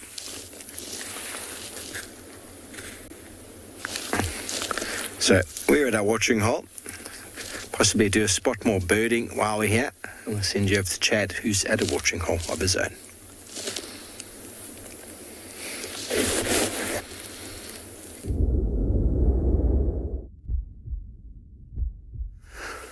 Welcome back to andBeyond Phinda, where we're still at this beautiful watering hole. And I mean, I really do enjoy just sitting and listening to the different noises and taking in the scenery. So I think for the next little while, why don't we just sit in silence and just take in this beautiful scenery that's around us here on andBeyond Phinda.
What a beautiful time just spent here at this little watering hole. I mean, the birds are making a couple of noises. Those hippos are making noises. And I mean, as it does get a little bit later on in the evening, these hippos will start to become more active, and they'll be then starting to get ready to be able to come out and feed for the evening. And maybe even that crocodile a little bit later on is going to go into the water and see if it can find any dinner. But it's also a beautiful time of the year. There's some yellow-billed storks that are in and amongst that big group of birds there. And yellow-billed storks are migratory birds. They're intra-African migratory birds, which means that they migrate in Africa. And it's one of my favorite times of the year when the migrants come back. I mean, a lot of the cuckoos, they'll start to come back. I mean, the yellow-billed kites will come back. The common buzzards will come back.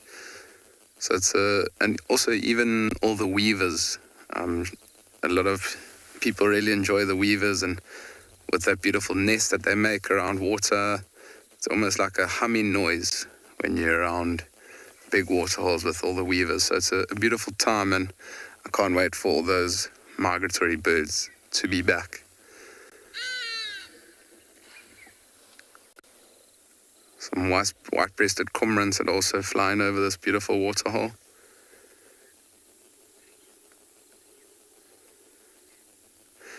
And Nancy, I couldn't agree more. So nice to stop at a waterhole and have lots of different species all together, even to see quite a lot of different bird species around. Nice to see that crocodile out the water. I mean, it's often also a good spot for waterbuck, and I'm surprised that we're not seeing any antelope around at the moment. But we have had a incredible amount of rain in our rainy season, which is summer, and so there's lots of water all spread out through the reserve. So I mean, animals that don't necessarily have to congregate around certain areas, so they'll be able to feed and drink water pretty much anywhere through the reserve, where times before, I mean, in 2015, 2016, there was a huge drought in this area where we are in northern KwaZulu-Natal. And on Phinda, I know there was 2 waterholes that we actually had to pump the water into the waterholes from a river outside. But I mean, at the moment, there's quite a lot of water, so I think the animals are pretty happy with that. I can actually hear what to me sounded like a breaking branch off to our left-hand side just below us. So we might stick around this area. Maybe there's an elephant that might pop up, come towards the water.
It's day 1 of the annual South African Guide of the Year competition, and our first foot into this competition this morning is all about tracks and signs. We're going to call you in one at a time. Just look at it, the information will be there.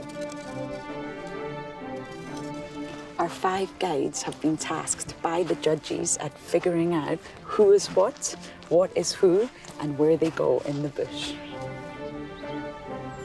Either Franklin or guinea fowl, but because of the volume of other deposits in the area, we went with guinea fowl.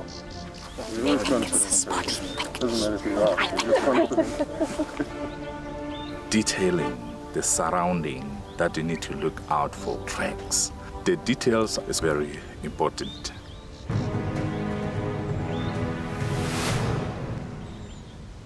Looks like it's a very difficult climb because every time it tries to climb, the ground is breaking, so it slides down. But it's the only one. Look at that.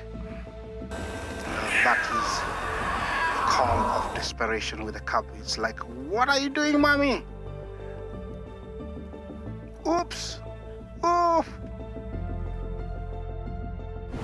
Expect the unexpected here on WildEarth daily.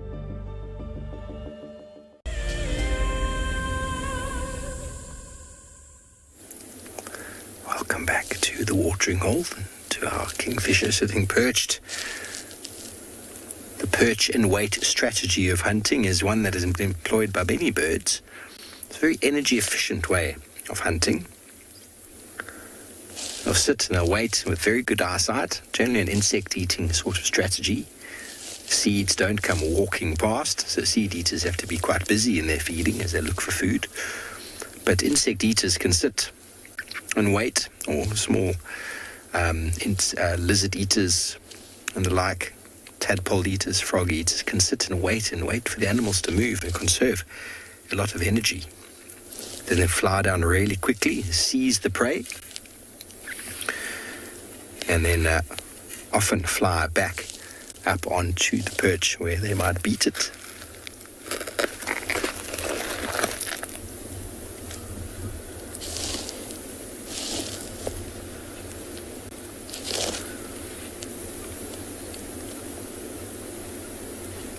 A very wide variety of diet or prey in their diet, from locusts, grasshoppers, crickets, praying mantises, cockroaches and beetles, caterpillars, scorpions, tadpoles, millipedes, amphibians, geckos, chameleons, skinks, crabs, young birds, small rodents, birds up to the size of cisticulars and prinias, waxbills. Can't believe it, I've just read a prinia. These fellows will hunt young birds of my favorite species. My favorite's the butillias, in fact. Small little birds, so amazing how across the board the diet can be for many of these individuals to survive out here. It's not always nice, it's not always sort of what we think is an amazing thing to watch these birds killing small animals, but it is what they do. The variety of bird species we find in these areas is due to the variety of prey available.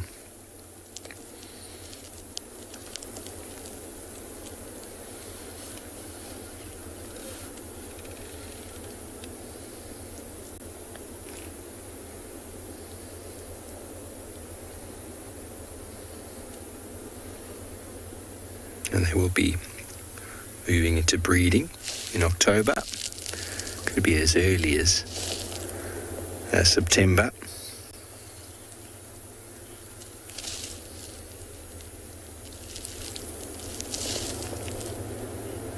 And see, they are often seen on their own, but they form a monogamous pair, which means a male and female will defend a territory for a resource, and then they'll provide food for their chicks.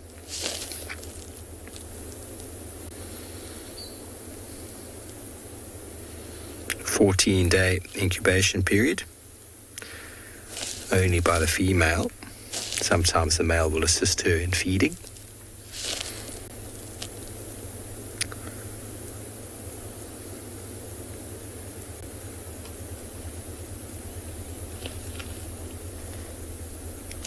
And inside the bank cavity, well, on the riverbank, they actually allow the chicks to get quite dirty and quite soiled and defecate, and they don't remove the fecal sac, so it becomes rather soiled, and that they believe that becomes a sort of way of defending it against predation, which I suppose works if you don't like eating dirty food.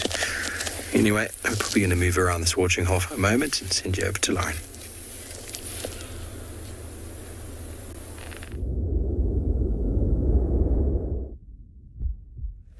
We're also at a water hole. It's come to the end of Kate's drive, and it's really important that we always talk about poo. We've just been having conversations about that, haven't we? So we picked up some dung for you all. Kate, who dung this? An elephant. An elephant. Okay. There you go. This is my present from me to you. Thank you so welcome. Okay, so as you can see, this elephant dung just looks like grass because elephants only digest 40% of their food. So as you can see, just, grass. But you can tell a lot from an elephant because they don't do very well at digesting their food. And it's really easy to tell elephant dung from other animals because of the grass. Absolutely, and you can even break it apart. You need a little bit of muscle though. Oh my goodness, I clearly have none. You see? It's all just grass. And older elephants will have bigger pieces of grass in their dung because they don't chew their food. They chew their food even less than younger elephants. So. Yes, very impressive. So now you can show everyone at home that you're holding elephant poo. Yeah. But Kate didn't actually believe me when I told her about the little game that we play here with Impala dung. I'm going to show her. She's not doing it, but we're going to show her. Impala pellets, you can see the size difference. I mean, that's actually really incredible when you think about it. But first things first, I just must deliver some to my cameraman. Davi, present. There we go. Witness. I think Davi should do it first to demonstrate, and then I'm also going to show Kate how to do this. Oh my gosh. Just the same. It's just dung, herbivorous dung, also very difficult to break apart because it's dried. And I'm going to have to use them here. There we go. When you look at that, it's also just grass. I would not be doing this with predator scat, but it is herbivorous dung. Right, Dav, show us what you got. You got to tell us what the name of the game is, though. I forgot. It's a bokdrol spook competitie. Bokdrol spook competitie. There you go. Okay, Davi's going to go first because Kate doesn't believe us here. And then I'm going to go next. Go, Dav. He's laughing. He's going to choke. Okay, Kate, are you ready to see me do this? Yes. I'm also not very good at this, but you can put it in your mouth, okay? Yay! Is that impressive? Yes. Okay, now you're not going to do that, but it's another little present for you. I'm so good to you. I know.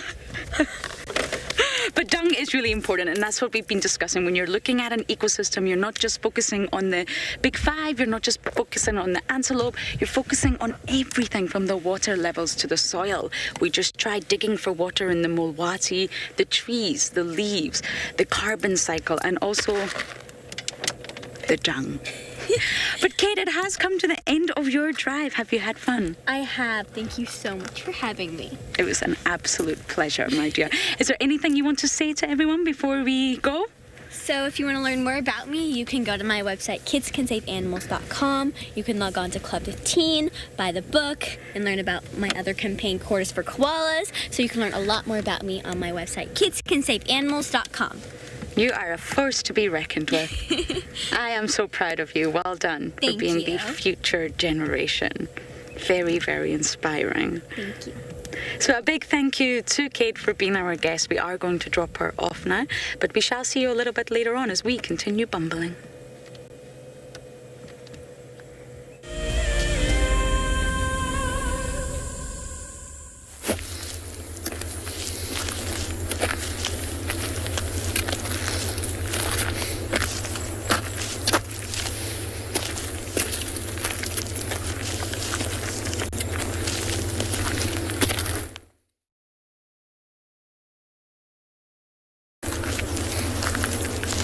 Just a slow meander around the watering hole.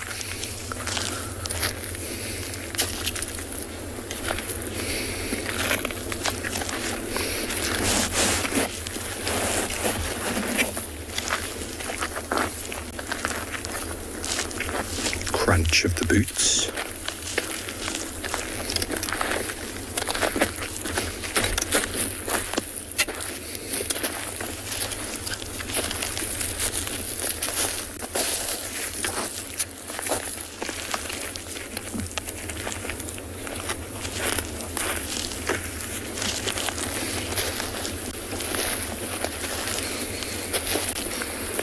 Always nice to have a little scan around and see who came to drink.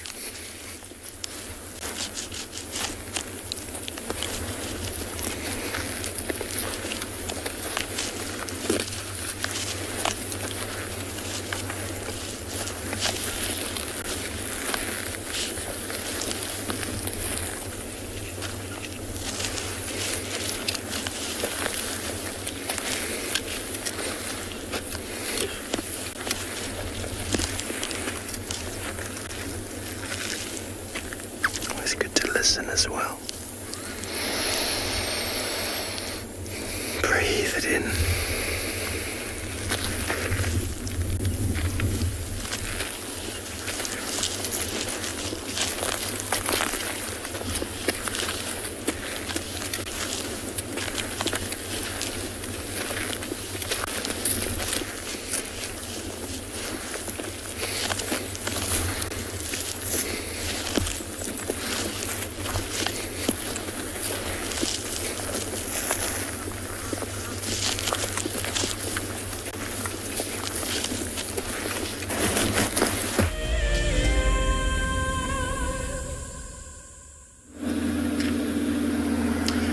So we have left the watering hole and we're currently driving the Timavati riverbed because we heard that there were some lions left in these parts this morning in the riverbed. So it would be good to go and see what they're getting up to now. It's starting to cool down a little bit. There's a lot of shade around. And because of that, there's a good chance that we might get to see the younger ones being a little bit more active. But we know that the lions have been really active in this part, and that is mainly because of the water in this area. Now, in this very part that we're driving at the moment, there's quite a few diggings, and all over the riverbed here we have scattered dung piles of elephants, and most of these are quite old.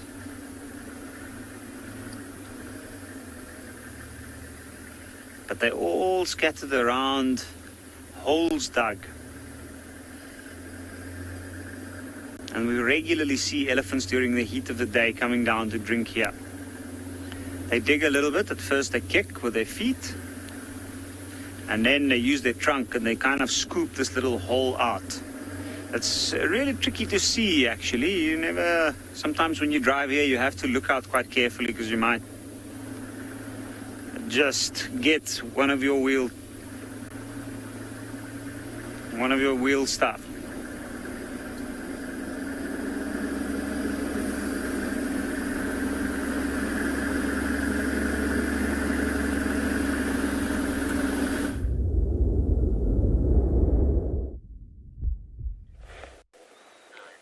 Welcome back with us. We're currently on Mamba Road and we saw these two beautiful battler. They are really, really beautiful.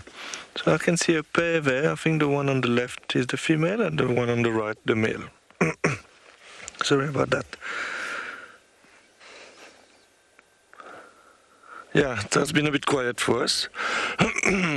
Sorry. But we're still looking.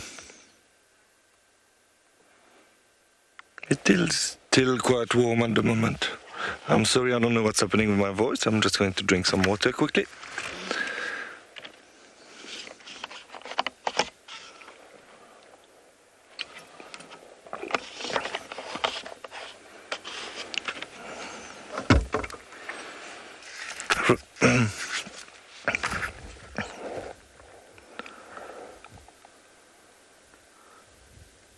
I really like these birds. They are really beautiful. So they can weigh up to 2.2 kilograms, which is quite heavy. Similar to a fish eagle, for example, was about 2.5. A brown snake eagle will be a little bit lighter, around 2 kilograms. So battler eat mainly small mammals, birds, but also reptiles. So these two battler are fully grown, but it takes quite a while for a juvenile to reach this color, and the juvenile will be more brown. Okay, that was nice to see. In the meantime, we'll send you to another location.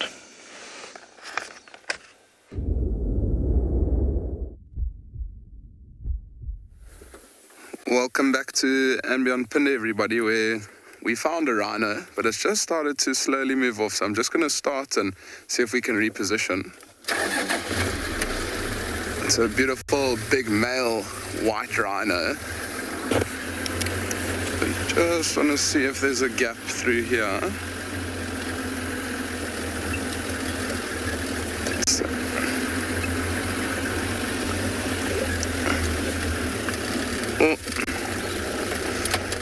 It seems like this rhino has actually just disappeared. It is quite a dense area here off to our left hand side, and there's a nice big rhino midden off to our right side. And this rhino, just before you joined us, was actually smelling around and sniffing all the dung in this area. And what he was doing is a phlegm and grimace. I'm not too sure if anybody's ever seen that. And what it is, it almost looks like they're smiling, like they show their teeth, or they raise their lips. And this is to try and test the dung. I mean, if there was a female in this area that dropped her dung, he would be able to test that dung and then see if that rhino may be in estrus or ready to mate. And then what he'll often do is follow the scent of that female from the rhino midden. But I mean, we are in there is quite a nice open area just behind us, so we definitely will stick around in this area, see if he does maybe pop out on the other side. We're also not far from where that pride of lions was. So I mean, maybe that rhino heads in that direction, and we can go then have another look at the lions. But I mean, it's a good time for rhinos. Often they come out of the thickets at times like this, right into the evening. They start to feed in those open areas, especially in winter time. They like to spend a lot of time in the thicker areas just because it is quite cold during the daytime. But I mean, as it does get into the evening, they come out into those open areas. Remember, I was also speaking about that water hole. I mean, white rhinos often drink just as that last little bit of light comes through from the sun. So it may now start heading towards the water. I can actually see the rhino behind us. Let me try and reposition.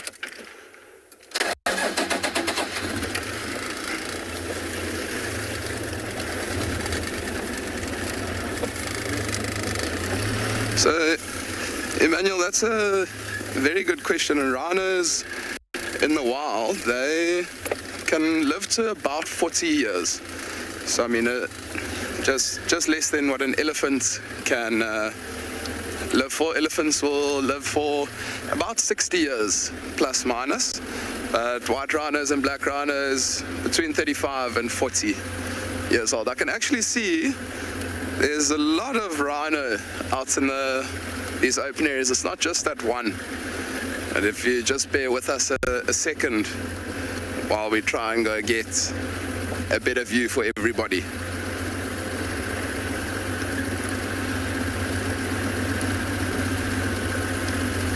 There's one off to our left, but then, I think there's 7 or 8. I'm just going to park us right over here. See if Glenn can get a nice view of those rhinos. Oh, that's beautiful. 1, 2, 3, 4, 5, 6, 7, 8. Then that 9th one that we just saw, that's amazing. How incredible. I mean, we've been looking for rhinos, and all of a sudden, 9 of them pop out. And you can actually see there, that rhino is almost shimmering. It's most likely been at that water hole that I was talking about, that those lions could potentially go and drink at a little bit later. And these rhino will often do that to try and cool off. I mean, it has been quite hot during the midday here on andBeyond Phinda. So they often will wallow, try and cool themselves down. And also it's almost like a protection. That muddy layer protects their skin, as well as also for the ticks. I mean, there's quite a lot of ticks around at the moment, and what that muddy layer does is it will cover their body, and when it dries, these rhinos might go to a fallen over tree or a dead tree, and they'll often rub that mud off themselves. And because that mud was wet and then now has dried, the ticks are then dried into that mud, and they're able to then clean themselves from all those ticks. I mean, we saw with the blue wildebeest, those red-billed oxpeckers. Red-billed oxpeckers will also take those ticks. Daniel, I'm also very happy to see that they are thriving. I mean, I was actually chatting to Glenn a little bit earlier, and we haven't seen too many rhinos for the last couple of days. It has been quite chilly. And then, like I was saying a little bit earlier, in wintertime, they often stay in thicker areas. So it is amazing to now see 9 rhinos all out in this beautiful open area. And we're probably, I would say maybe 100 meters away from where that pride of lions is lying in the grass. And I mean, there are some youngsters around in that pride, and they can sometimes get quite inquisitive. So I wonder, it might be worthwhile spending some time here with these rhinos and seeing if they do maybe move towards where those lions are. I'm sure at the moment they don't actually know that the lions are there. So it could get a little bit interesting a little bit later on. But how beautiful is this scene?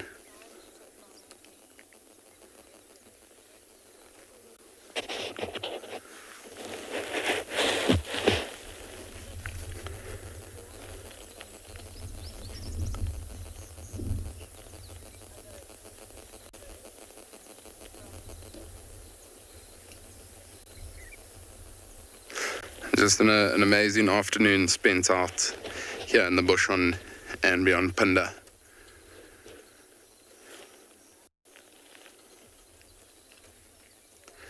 And these are white rhinos. So we do have white and black rhino here on Phinda.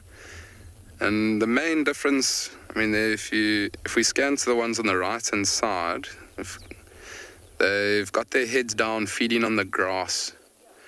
And white rhinos are grazers, and black rhinos are browsers. So browsers, they'll eat the twigs from trees and leaves and things like that. And then grazers, they predominantly feed off just grass. And these white rhinos, they've got a beautiful big square lip to be able to pull that grass out as they are feeding. Excuse me. And the black rhino, they actually have a hook lip to be able to break off the branches as they are feeding.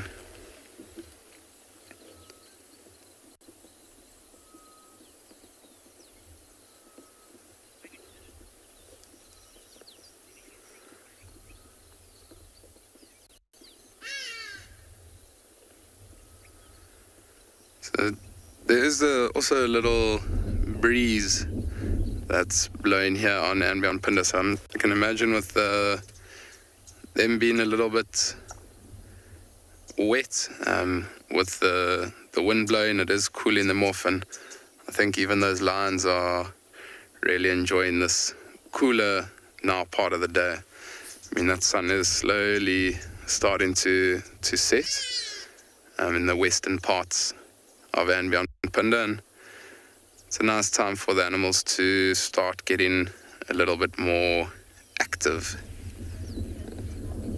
I mean, these rhinos, they probably had their last evening drink at that water. And now what they'll do is they'll often graze into the evening and then find a nice, beautiful spot to go and rest for the night. These white rhinos being diurnal, which means that they are active during the daytime. And they will then indeed sleep pretty much throughout the night. And only tomorrow morning, once that sun does start to rise, will they then start to get active and most likely even head back towards the waterhole that they've just come from and go for their morning drink.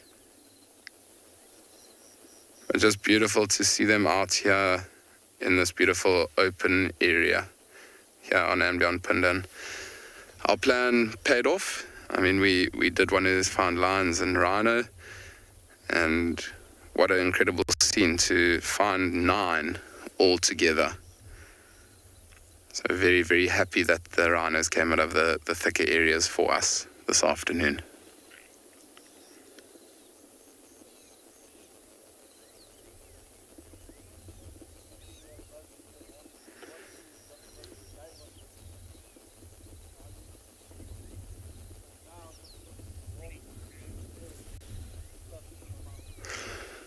So I think we're going to spend a little bit more time here in this open area with these rhinos. Like I was saying, that Pride of Lions isn't too far away also, so it might get a little bit interesting a little bit later on.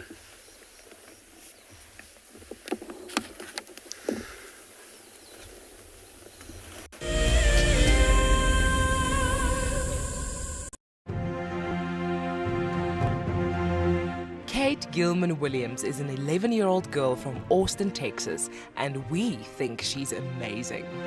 At only 7 years of age, Kate went on safari and since then has become part of a new generation of kids who are fighting for animals.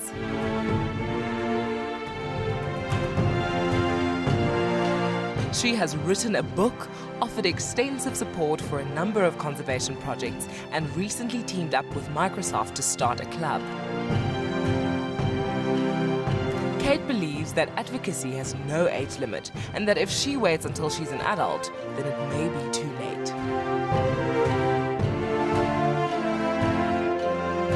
Join Kate, who has traveled from Texas to sit with Lauren at the fire to discuss her work and how her generation can become part of the solution.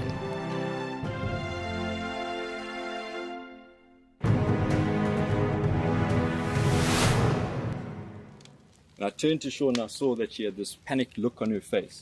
Either she was afraid that something had happened or she was afraid that she was going to miss out on something. But instead of her missing out on those lions, we drove up next to them and I switched off the car so that she could hear what was going on. Now, these lions had killed a kudu, and she could hear these two cubs, both 8 months old at the time, busy pushing and shoving each other out the way to get to the best parts of the meat. And the mom was lying just to the side in the shade. Now, I'd known that before losing her sight, Sean probably knew what a lion looked like. But I really wanted her to know what this lion looked like. So for the first time in my guiding career, I started to describe to someone what a lion looked like. And I found that, I started to notice things in that lion that I'd never seen before.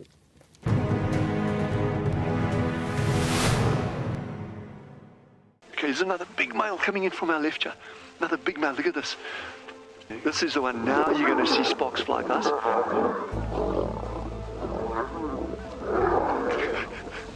Guys, it doesn't get better than this, eh?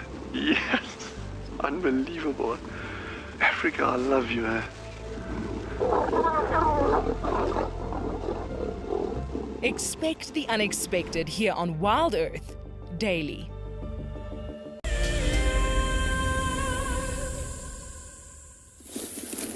Welcome back, everybody. Welcome back. And I was not aware that the Egyptian geese... Oh, the bird might have just photobombed the frame there, but a pearl-breasted swallow flying around, but this went straight through the line of sight. But I wasn't aware until having a proper look that the Egyptian geese here have got some goslings at Leopard Dam. There are 8 of them. And over my years at WildEarth, we've always found it quite interesting, the development and care of the little goslings. Egyptian geese. Now, they are precocial. So we were talking about the kingfisher before. Kingfishers living in banks, looking after their chicks. Very short incubation time, about 14 days, whereas a goose like this, it's closer to a month. Now, you might think, why on earth does a bird incubate for so much longer? Well, the chicks come out like that. They come out pretty ready to go. About 6 hours after hatching, they're able to follow the parents to the nest, from the nest to the water. And then they are what we call precocial, so they're able to feed for themselves. Where kingfisher can have anywhere from 2 to 6 eggs, a goose can have up to 22. A lot of eggs for a parent to look after, but then the chicks actually do all the work for themselves. The parents will be on sentry duty and will warn them of danger, but they don't have to collectively find them food. They just walk around and the youngsters can feed for themselves, which is a very useful strategy for ground nesting birds. Although the eggs are much larger and require more incubation time, they are far easier to look after once that happens. Different strategies, different behaviors. As we know, Egyptian geese are prolific across southern Africa. They've increased in number due to the increase or development of the number of dams that South Africa has. And with those dams has come habitat change, and with the habitat change has favoured the Egyptian geese very strongly.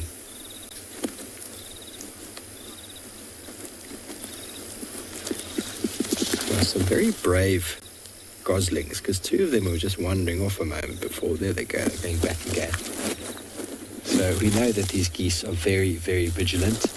You'll know before anybody else knows when there's a bird of prey or another goose arriving, because they will have spotted it. Their eyesight is just incredible. They could be looking around and trying to see the approach of something else, and we won't notice it. But the geese will have their evolutionary need to spot danger is obviously of high importance.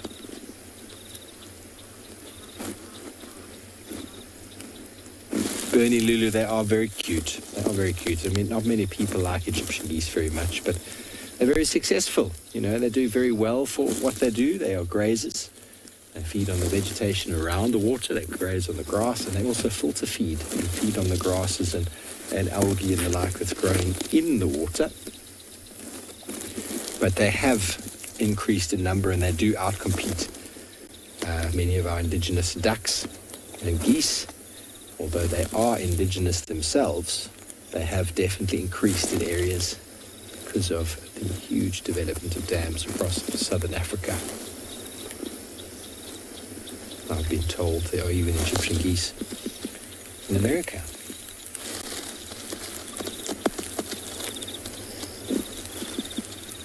Okay, well, we'll definitely be focusing on these little youngsters over the coming week, see how they're doing, and send you over to Chad, who's got some magnificent animals.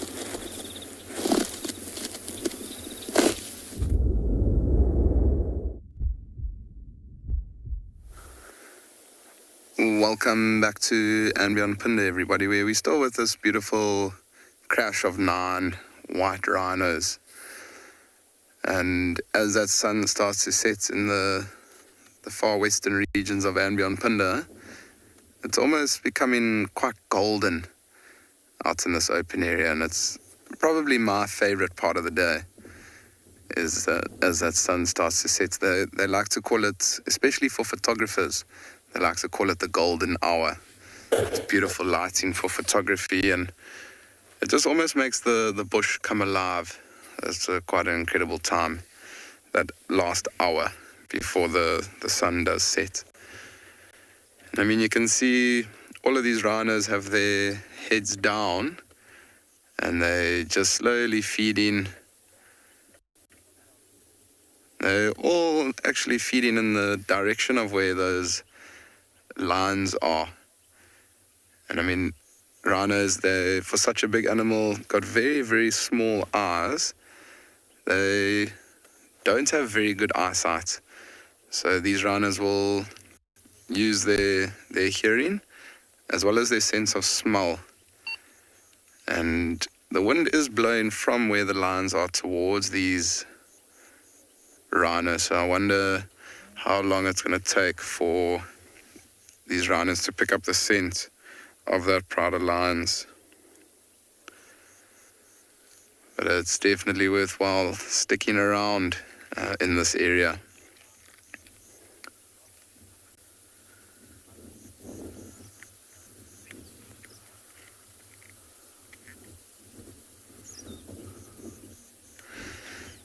So, Nancy, that's a very good question.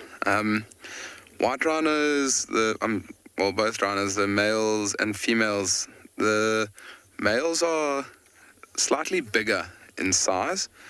So generally it's the size that you can tell the difference.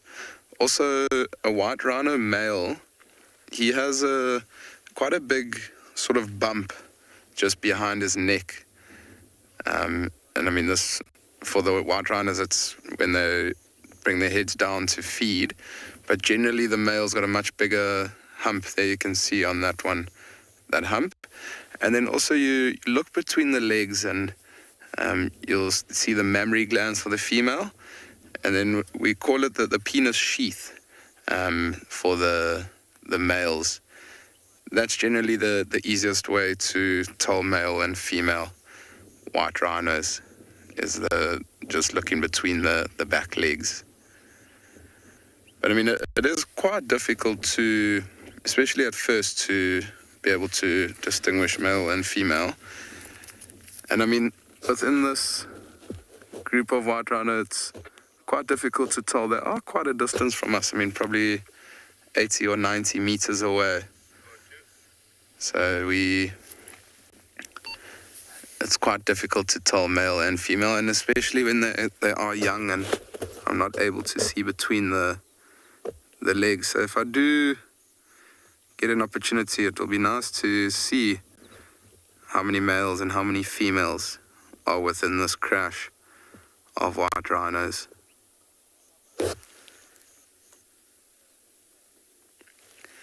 How beautiful to see so many rhinos all together. There's actually quite an interesting bird that's sitting on one of those rhinos. It's a fork-tailed drongo. And generally the fork-tailed drongos just sit around where the rhinos are, because as they move, they're flicking up quite a lot of insects.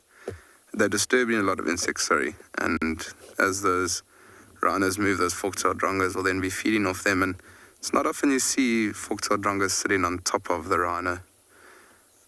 But we're going to stick around in this area, see what happens if the rhinos do get close to that pride of lions. But for now, we're going to send you over to andBeyond and Ngala with Yapi, who's still at the riverbed.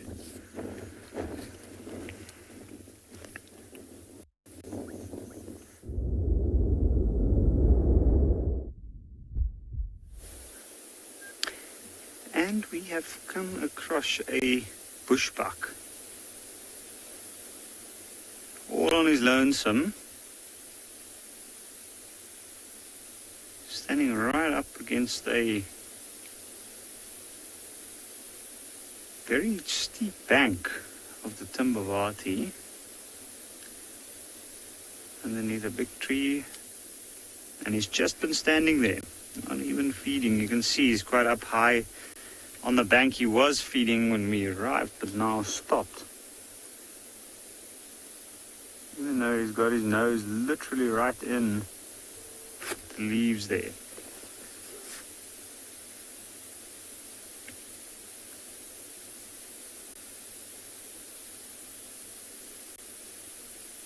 Now,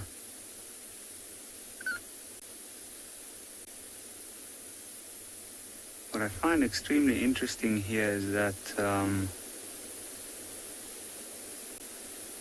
you can see his ears have pointed forward. Even though he's that close to the bank, he's not listening to anything coming down from behind him, and I'm thinking that he's well aware of the fact that he's got that steep bank for whatever comes to scale up. And of course he needs to listen out for anything coming from up top where he can't see. Now this is a really large male, you can see the horns.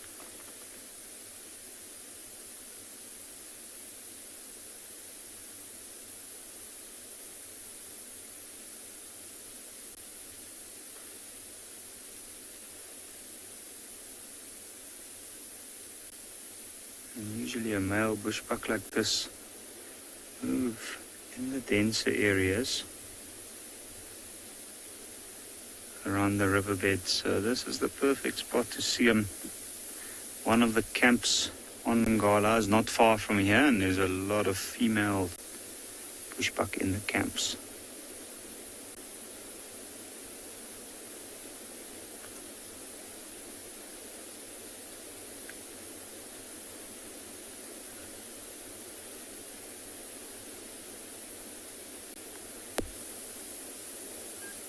Kylie, that is very interesting. I've actually just been thinking about the same thing, as whether bushbuck's coat grows longer in winter time or not. I do not know. And it would be interesting to do a little bit of research on it. What I do know is that I've noticed normally around their neck, the males have quite a short fur area that's quite a pale grey. And I was looking at one of these males the other day, and his coat looked a lot lighter. And along the neck, it looked like he had a little bit more fur. And in this one, I can just see it. So I was wondering whether that is a winter pelt or not.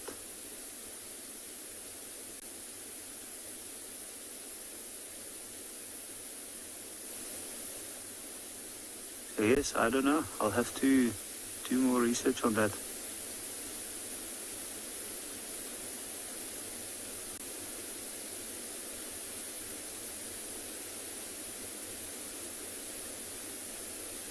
I can't really see what this bushbuck is doing. I can't really think of anything other than he's actually just standing and using the late afternoon sun to warm himself up.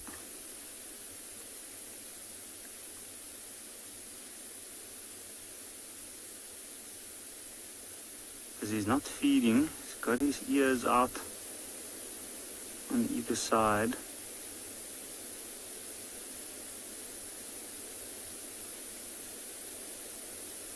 I'm sure he knows tonight will be quite a cool evening down here by the river.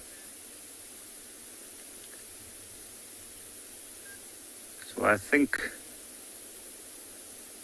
we'll leave him to enjoy his late afternoon sun as the shade of the northern bank slowly creeping up. I'm pretty sure he'll settle in and amongst the dense bush in this section of the riverbed for the night. And then we're going to move off, go see if we might find any signs of the lions that were in this area this morning.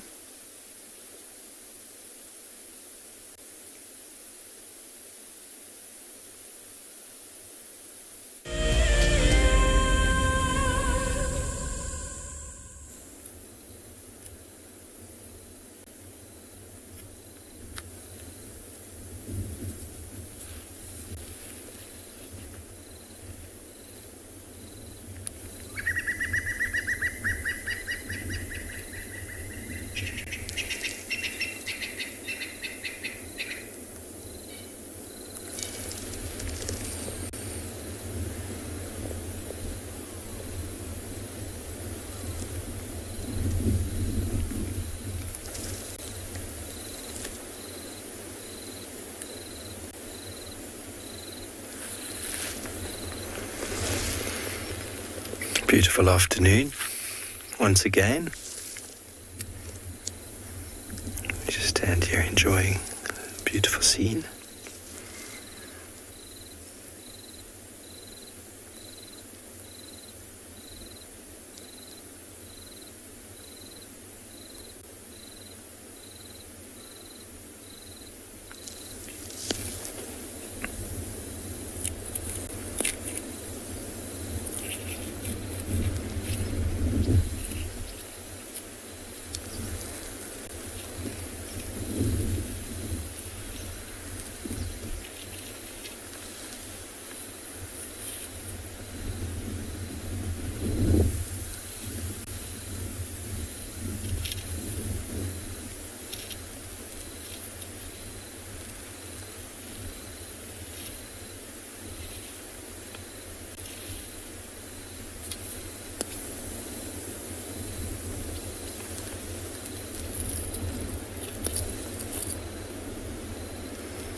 Yeah, welcome back with us.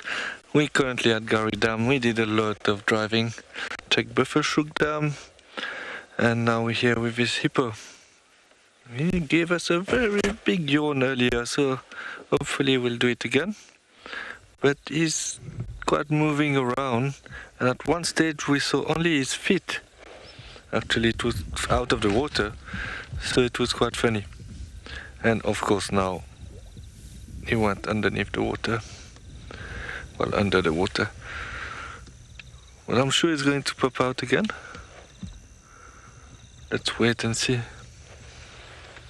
Oh, we got a water monitor there. There's normally two of them often sitting on this branch. I see only one at the moment. Yeah, I really hope that hippo do another big yawn. It was very, very nice.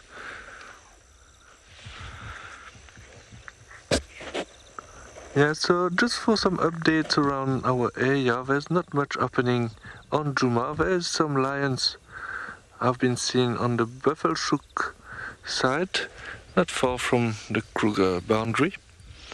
But apart from that, it is very quiet, unfortunately. This monitor is enjoying the last little bit of sun before the night.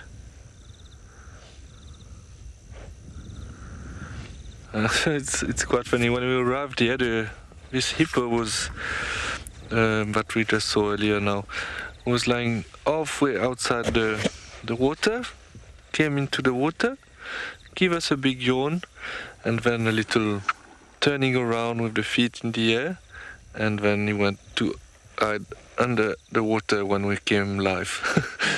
Sometimes it is a little bit frustrating, but there's nothing we can do about it. We can't really control it. Yeah, so this water monitor, just resting there. I see them often here. As I was saying, there's normally another one, which I can't really see at the moment. Yeah, I'm still convinced that there's a leopard in the area here. So the sun is going down nicely now, so maybe we will go check again. There's our hippo coming back.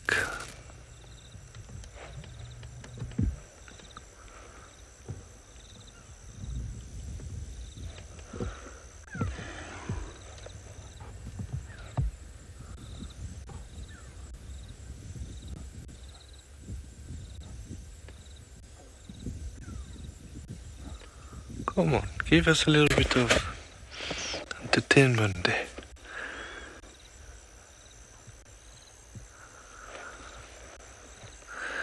Yeah, I was saying last time, I don't think there's any crocodile in that dam. I never saw one.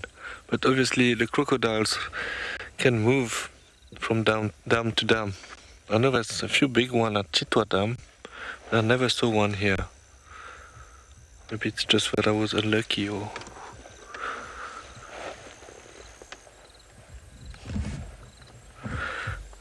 went underneath the water again. Oh well, it looks like it's one of those days. But we work hard to try to find the animals, but it is tough.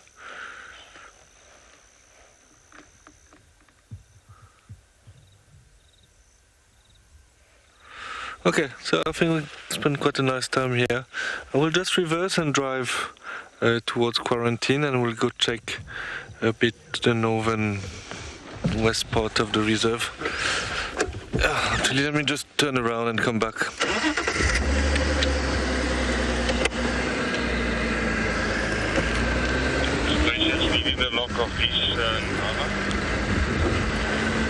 Yeah, so there was lions on Buffelshoek, same as this morning. Fortunately, we don't get any signal there. Those lions killed 2 wildebeest. So that was a successful hunt.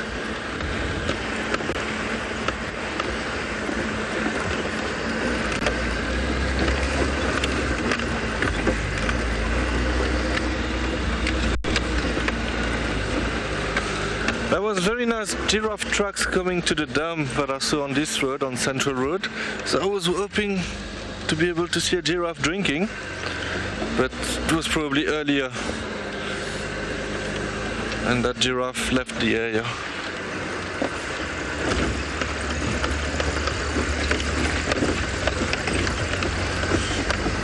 So it is a bit bouncy here.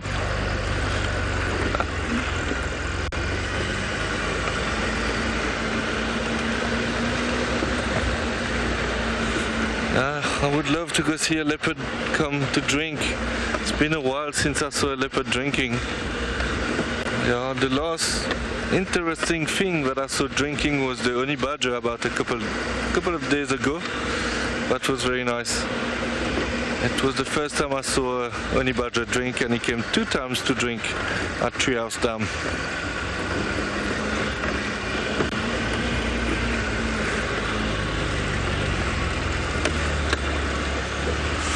Obviously it is a little bit easier in the afternoon when you had a successful morning drive, because you know where about the animal, or especially for the lions, they don't move too fast during the day. Too far, I mean. But when you get a very quiet morning drive, it gets tricky as well in the afternoon, because you're not sure, you don't have any location on any animal, so you have to still look around.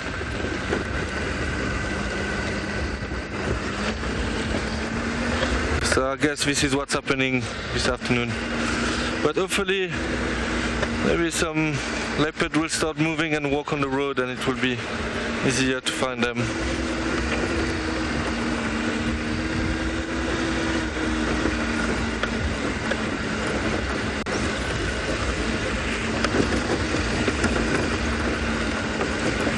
Yeah, I think I'm going to turn right there and head towards quarantine.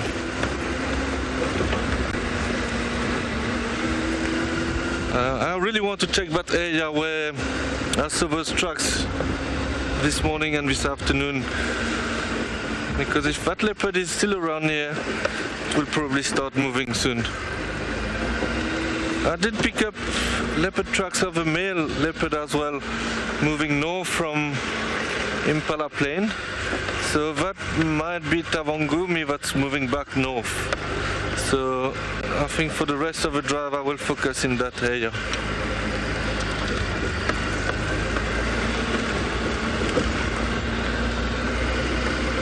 Well, it might be Tavangumi, I'm not 100% sure, but it was a male leopard.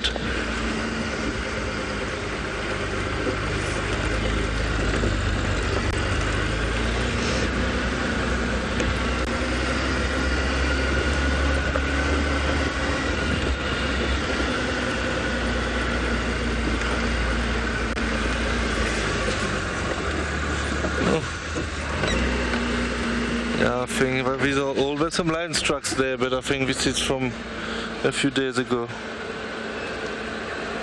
Yeah, or maybe last night.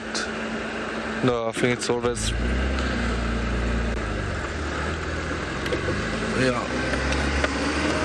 Yeah, so this lions tracks was quite old. Okay, we'll continue here, and hopefully we can get you more actions.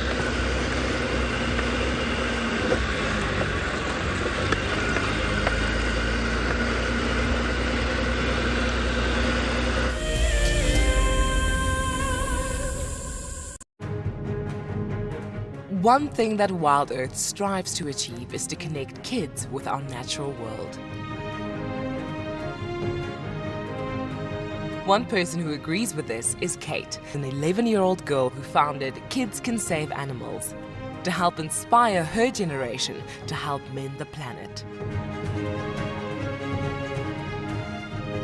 Her motto is that kids may be young, but age does not define your impact. Kate is coming all the way from America to join us at Djuma for a live safari. She wants to connect with all of the WildEarth kids, answer your questions, and help you understand that there are plenty of ways that you can make a difference regardless of your age. So join us on the 4th of August at 2:30 p.m. Central African Time for a very special kids safari.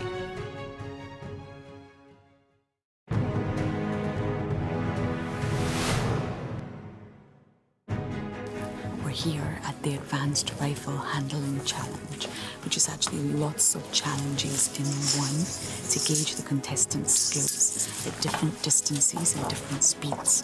This is probably the challenge that the contestants are the most nervous about. So let's get them locked and loaded.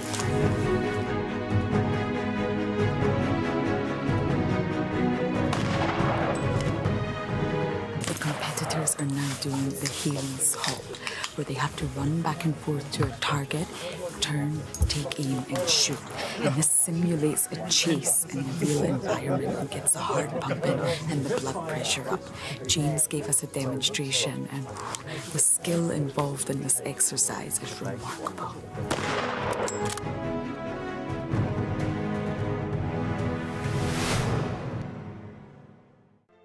I've seen something I've never seen here before. Look at these cubs. One is crossing the river. It's being washed away, unfortunately, but I'm sure the mother is going to save her. Look at that. How beautiful. Look at that.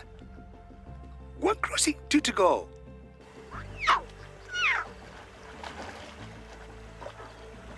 How cool is this? Expect the unexpected here on WildEarth daily.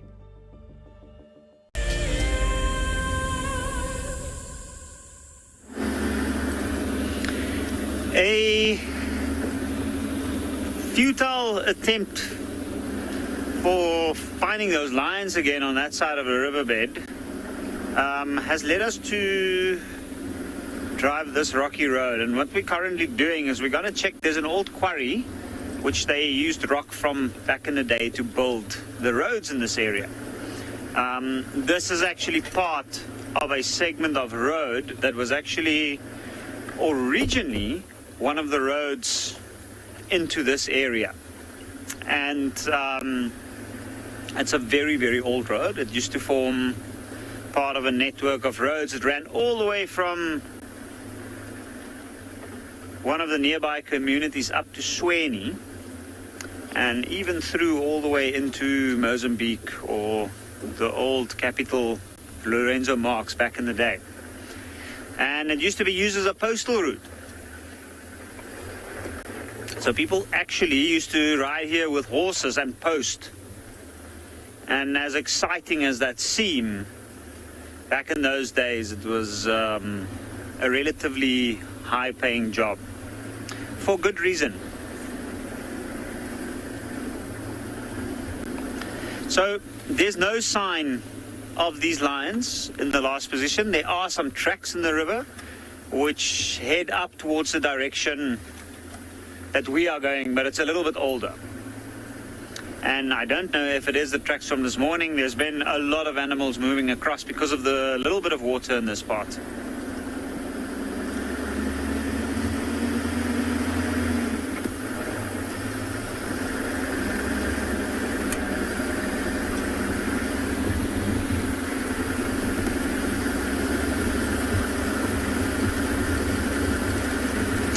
If I got that name correctly, Zan, is it a little bit cooler when we're driving into the riverbed? Yes, it is, especially this time of the afternoon. We can literally feel it cooling down. As soon as the sun starts lowering, the temperature really drops around the river. The cool air starts moving down from the crest down into the valleys, and the Timbavati is one of the deepest valleys in this nearby area because of the large river, which in its own pushes the warm air out, and then up on the crests in the open areas we have what we call a warm air pocket, which is a nice warm spot, and often you find that animals settle there during the night time. Now, often after the lions have fed, they might go for a drink. And what I thought is that one of the closest areas nearby to get water is just off to our right over here. Now, even though there's enough cover nearby, it is quite open around it, and I can't see any lions here.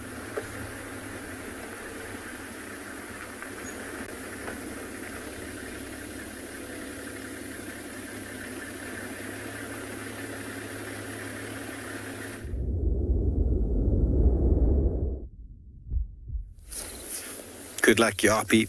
We haven't had any luck this afternoon with lions. They went a bit too far east. But what we have had luck with this afternoon is a setting sun. To come to that time of day, everybody, where we would like all of you to just take a deep breath. Fill your lungs. Listen to the sounds around you. Calm yourself while you just reflect on your day. Reflect on the week ahead. We're already in August. Almost 3/4 of the year is gone. And where are we? Check in with ourselves. It's okay if we're not where we thought we'd be. There's no point getting stressed out about it. We are where we are for many reasons. Let's check in with what we have achieved. The relationships that we've managed to secure and hold on to in these crazy times. Everybody's feeling very similar emotions, so you're not alone out there. Be grateful for what we have and the moments we have. Grateful for another sunset, and with that I'm going to allow you to reflect.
Another stunning sunset, Jacqueline.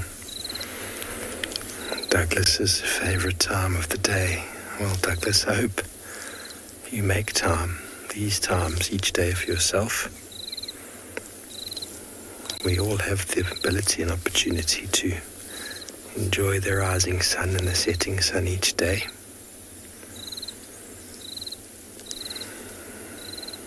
I'm very blessed that I'm able to do so while working. Bring it to all of you at home. Definitely has made a profound difference in my life. Being awake before the sun and sitting with it. Sitting with the sunset.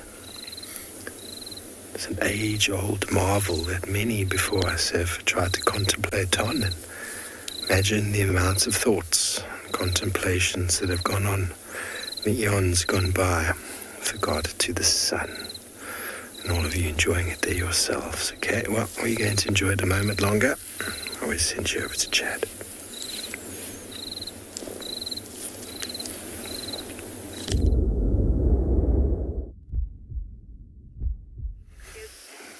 Welcome back to andBeyond Phinda, everybody. We're still in the area where those rhinos are, but how incredible is the sunset?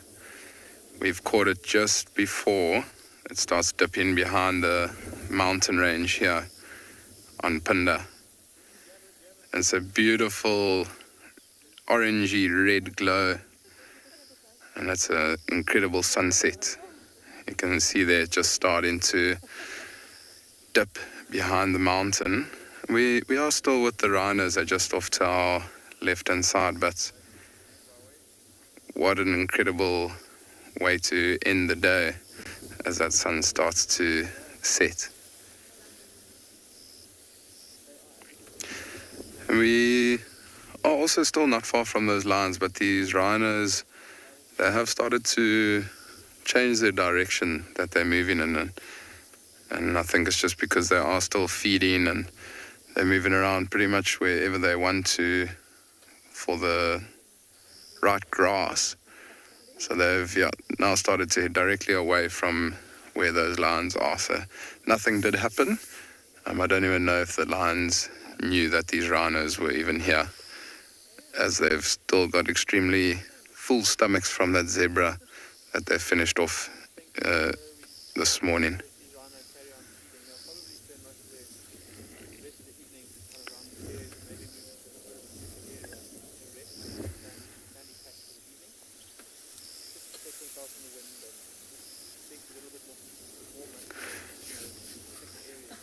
We'll just watch as that sun does start to dip behind the mountain, and then we'll move the camera towards these white rhinos. But let's just enjoy this last little bit of sun.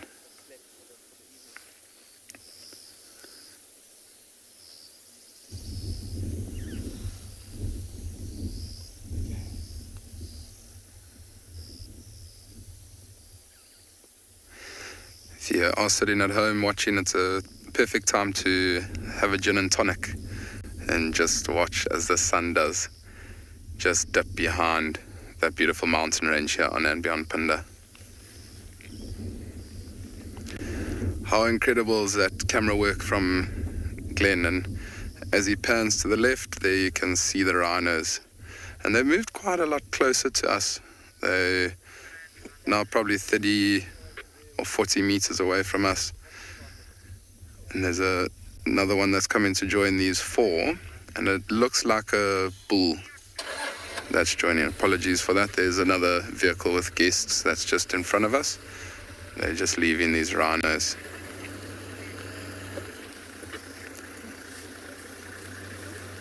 One's just going to the bathroom.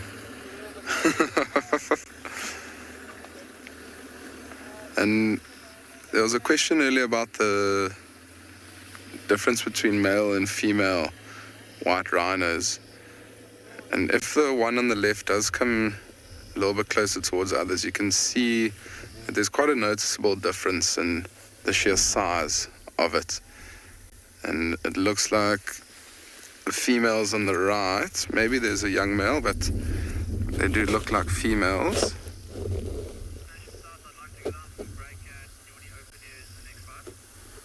And then there's a big bull that's just to the left there as Glenn zooms in. And you can see how dark he is. I mean, he's pretty much rolled himself in the water and the mud at that little watering hole not too far from us. You can see one of the younger rhinos in the back there. Nice to know. Oh, still going to the bathroom.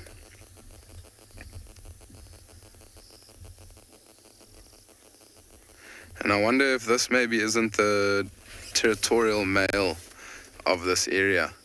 In white rhinos, they are very territorial, the males.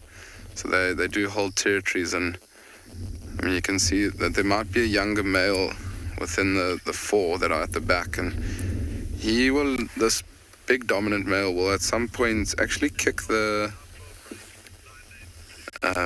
younger males out of the area, just because they could potentially then be a threat to him, and he doesn't want any other males in the area taking the females that he wants to mate with. So I think that's why they're just keeping a little bit of a distance from him.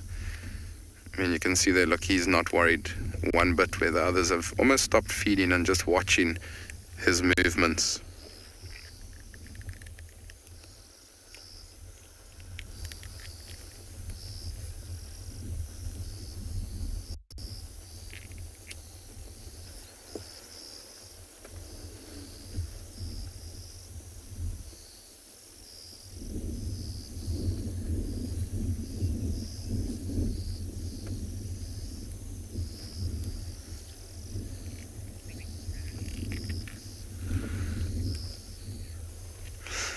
So I think we are going to sit here with these rhinos a little bit longer. I mean, it's just such an incredible scene to be able to sit with 9 rhinos.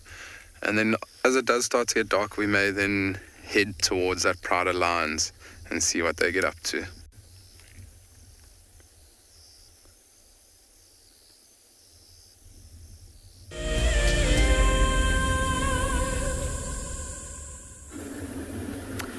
So, we heard that one of the other vehicles have just found the lions in this area. There's a little bit of a small watering hole up ahead, or it's actually more of a mud wallow at this point, off to our left. Now, they have eaten over the last 2 days, which means that in this part, this is one of the only water sources.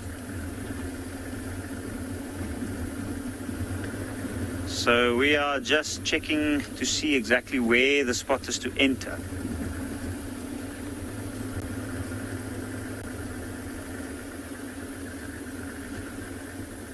But I think it's that time of the day where the lions might start to get active. Ah, there we go.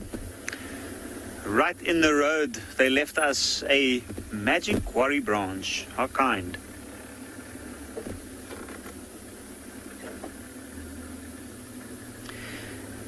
Now, from what I hear, there's quite a few lions here. Quite a lot of young ones as well.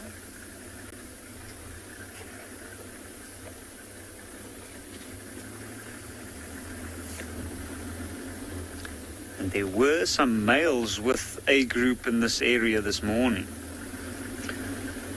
Now, that would be really good. Now, in this area, I can actually pick up the scent of it. Smells like something dead, but something that's dead and rotting, which I know sounds horrible, but it's a very distinctive smell, and it's from the markings of hyena. And I know that there's a lot of hyena that move through this area.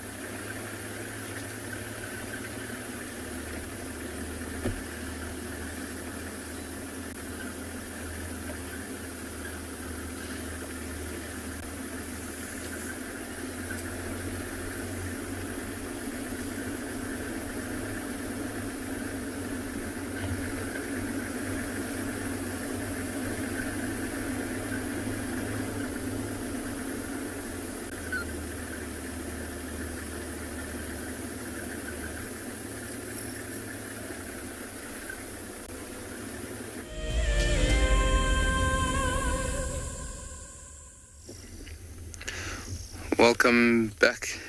We're still with these rhinos, and the wind has started to pick up a little bit, and as the wind was swirling, the rhinos seem to have got a little bit uneasy. I mean, as I was saying a little bit earlier in the show, that they've got incredibly bad eyesight, and you can imagine them using their sense of smell as well as their hearing to be able to detect any predators or any threat that may be in and around the area.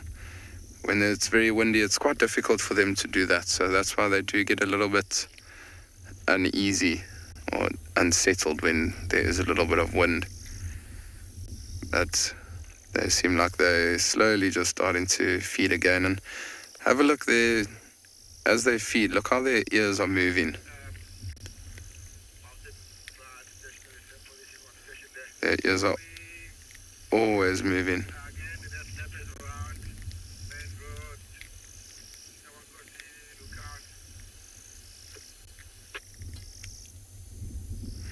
I mean, I'm sure everybody at home has noticed that if you have a look at the rhino on the left-hand side, it's been dehorned.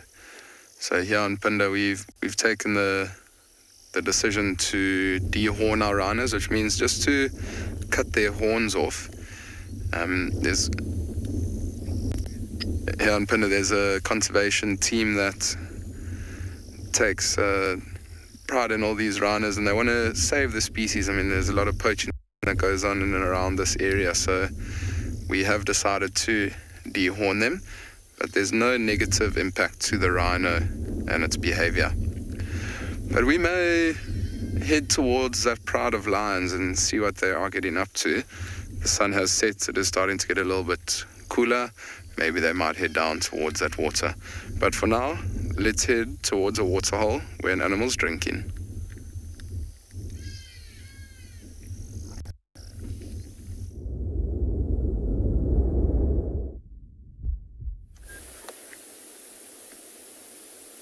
Just seeing her disappear, you can see, look at that full belly. And that's the first movement of the day. See that moving black tip of the tail in the long grass. Basically, the only clear sign. It's amazing how once it starts getting dark, these animals almost becomes invisible.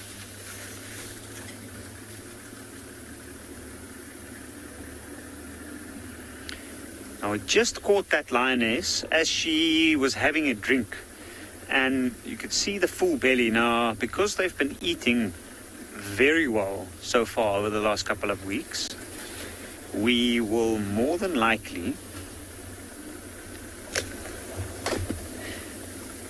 have them move in and around the watering holes here, because they are going to go for water.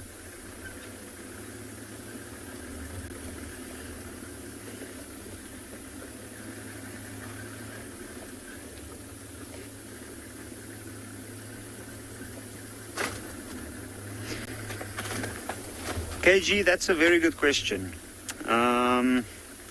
So we're not entirely sure exactly what it is. It might be an algae. In this case, this watering hole it's a naturally formed watering hole, this.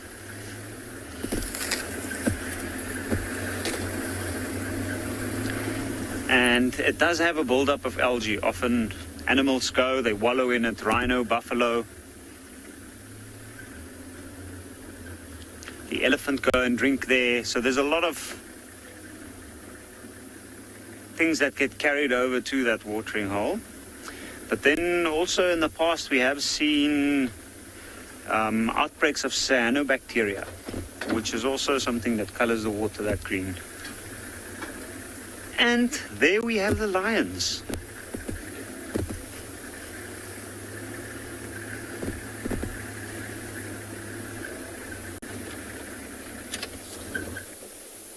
What a spectacular view of white bellies in the air.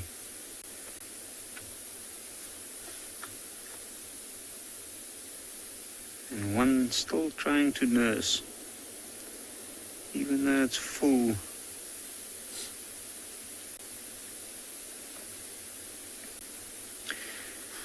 So yes, to get back to our question, the watering holes in this particular part, especially the naturally formed ones like that one, which just forms in a patch of soft earth, gets a lot of rain, and eventually animals go and wallow, and eventually they make an area quite a large mud wallow that becomes somewhere where they can go and drink. Often we do have an algae build-up in that, and I think with this beautiful late afternoon sun, it was just lit up.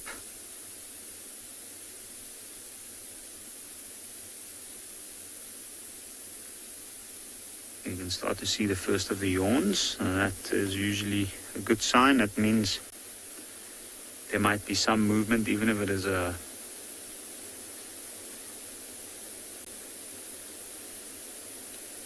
minor adjustment to the position.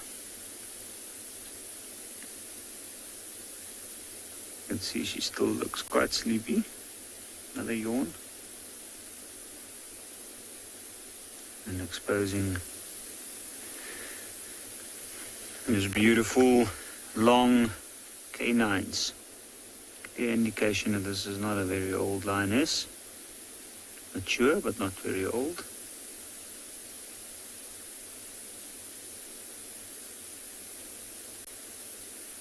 And then the alert male.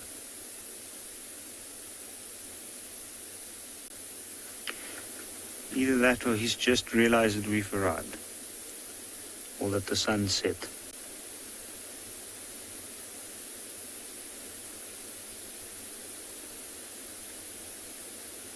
Another sign that the lions might start to move, even if it is just within the area, stand up and reposition. Is the grooming, like we can see on the lioness. You start with the forelimbs, the chest. It can be a slow process sometimes. Usually just as the sun sets, and then they might lay for a little while longer. Although this pride's been very active over the last few weeks.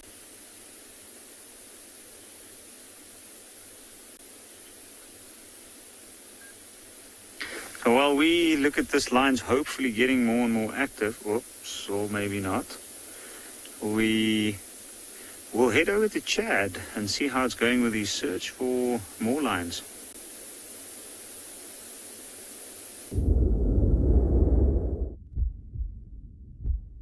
I'm glad Yapi found that pride of lions, and we've also managed to re-find our pride of lions. And have a look at this lioness. So there's a lion that's lying down and one that's just gotten up.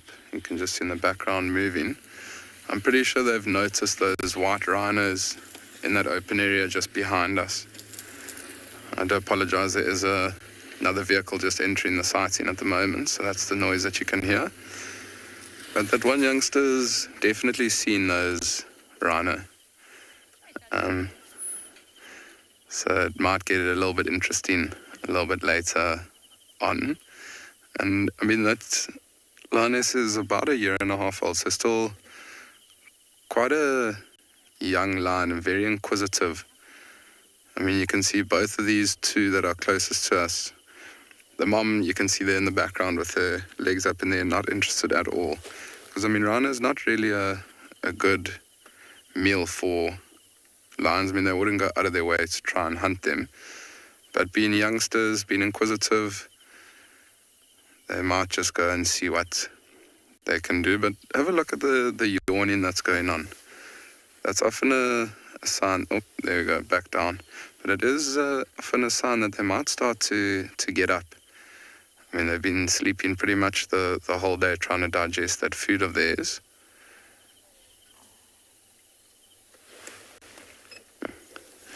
And so, I mean, these youngsters, they might get up and move around a little bit.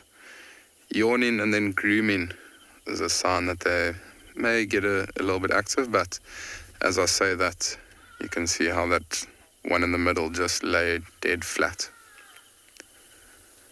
I don't think it's worth the effort right now to go and chase a rhino around in the open areas.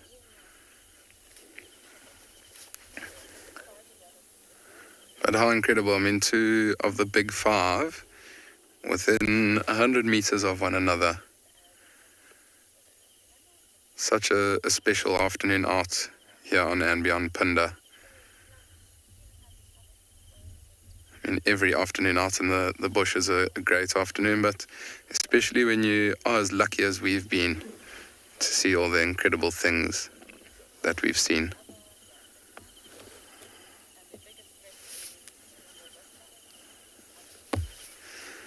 This one here is just keeping one eye open at the moment, keeping an eye on us. And as Glenn does zoom in there, you can see on the front legs, there's quite a lot of spots still. So that is an indication of quite a young lion. But we're going to spend the next little while with these lions and just see if they do start to move around or what their movements might be as it does start to get a little bit darker here on andBeyond Phinda.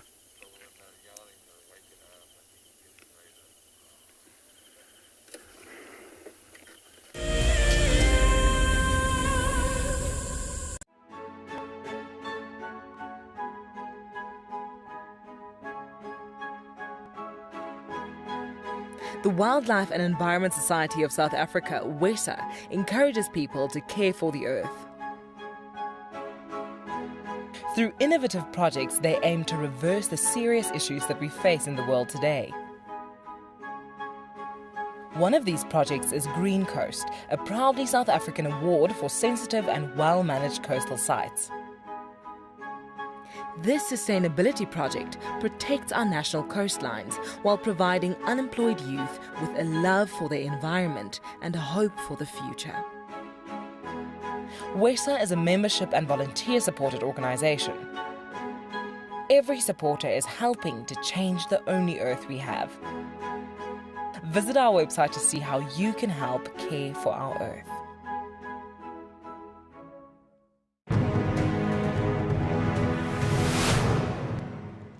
We got there, he had probably moved a couple of 100 meters down the river and was about 10 meters from this causeway. So I radioed the lodge quickly and just asked them to bring a land cruiser around and some tow straps. So we thought we were going to try be heroes and save this giraffe. And now a big bull, probably over a ton, he's a big unit. Got the tow strap one side of the giraffe and managed to get it around him with the boat, and the other edge of the tow strap obviously back onto the bank. So we made this U around him because he was lying quite close to the bank. And we put that land cruiser in low range and we just gave it hell and pulled that giraffe, and the tow strap slipped up and we thought, oh no, it's going to slip off the top of it, and it caught on his ossicones at the top. And that last 10 meters pulled him out onto the bank, and he battled. He was obviously quite weak and all that.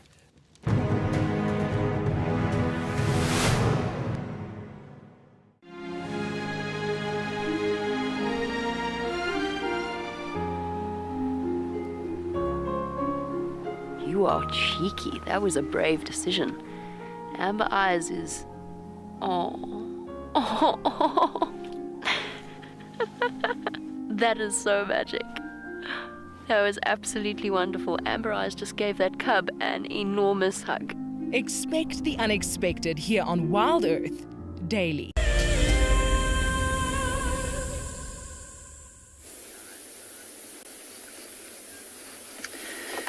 And we can see they're still in the same position. They are much more alert now. I think that male's activeness has been prompted by this female that's been doing a proper groom. She's groomed all over, even the belly, the rump, or as far as she could reach, and the back feet.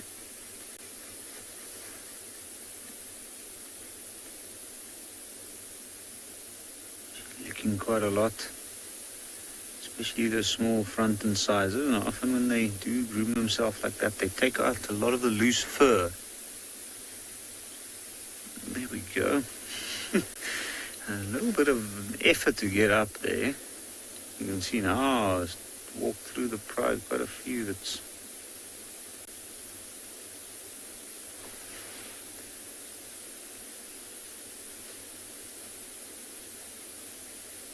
It's more active. And I think she went to go lay down with a group on that side.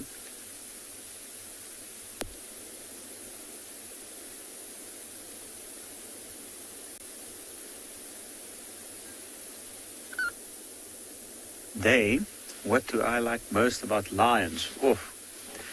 That's a very tricky question to answer. I guess the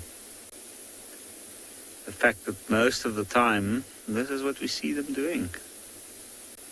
Laying around, yawning. In fact, that's actually really exciting. Ooh, the male's just getting up. Also, it looks like he's doing so with effort. But then, when they do start to move, and when they do something, the little times that we actually do see them do something, they are just amazing creatures. I guess it's because you don't expect such a large cat, and especially from being to be as lazy as this guy, to perform the amazing feats that they do.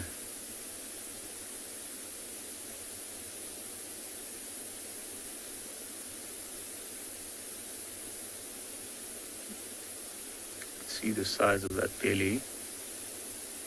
Now he separated himself from the group, which is really interesting. And I wonder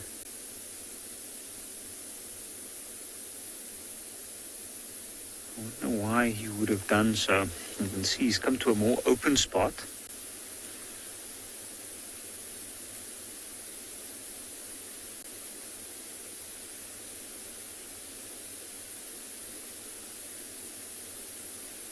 Maybe that spot's just been a little bit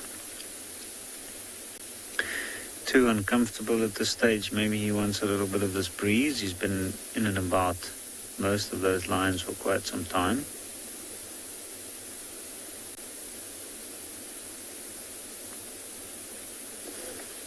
Now I know when lines are this full, they do take some time to adjust.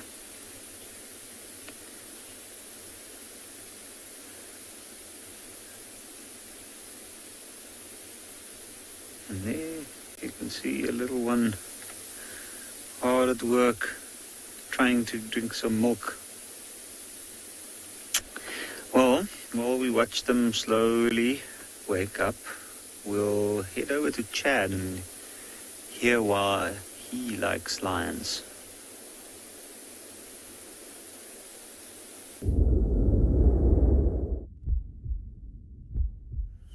Welcome back to andBeyond Phinda, everybody, where just like Yapi's lions, our lions are pretty much doing exactly the same, just resting. And I believe Yapi was asked about what he enjoys most about lions, and for me, I really enjoy the lions there, specifically when lions are active. That's probably my favorite part of lions, active lions on the move. But for me personally, my favorite thing is a male lion. I mean, just the sheer size of the male lion and the beautiful big mane of theirs, and then that cherry on the top has to be a male lion vocalizing. So that's most definitely my favorite thing of lions. But I mean, lions in general, I enjoy like learning about the pride dynamics, knowing which lion cubs belong to which mother.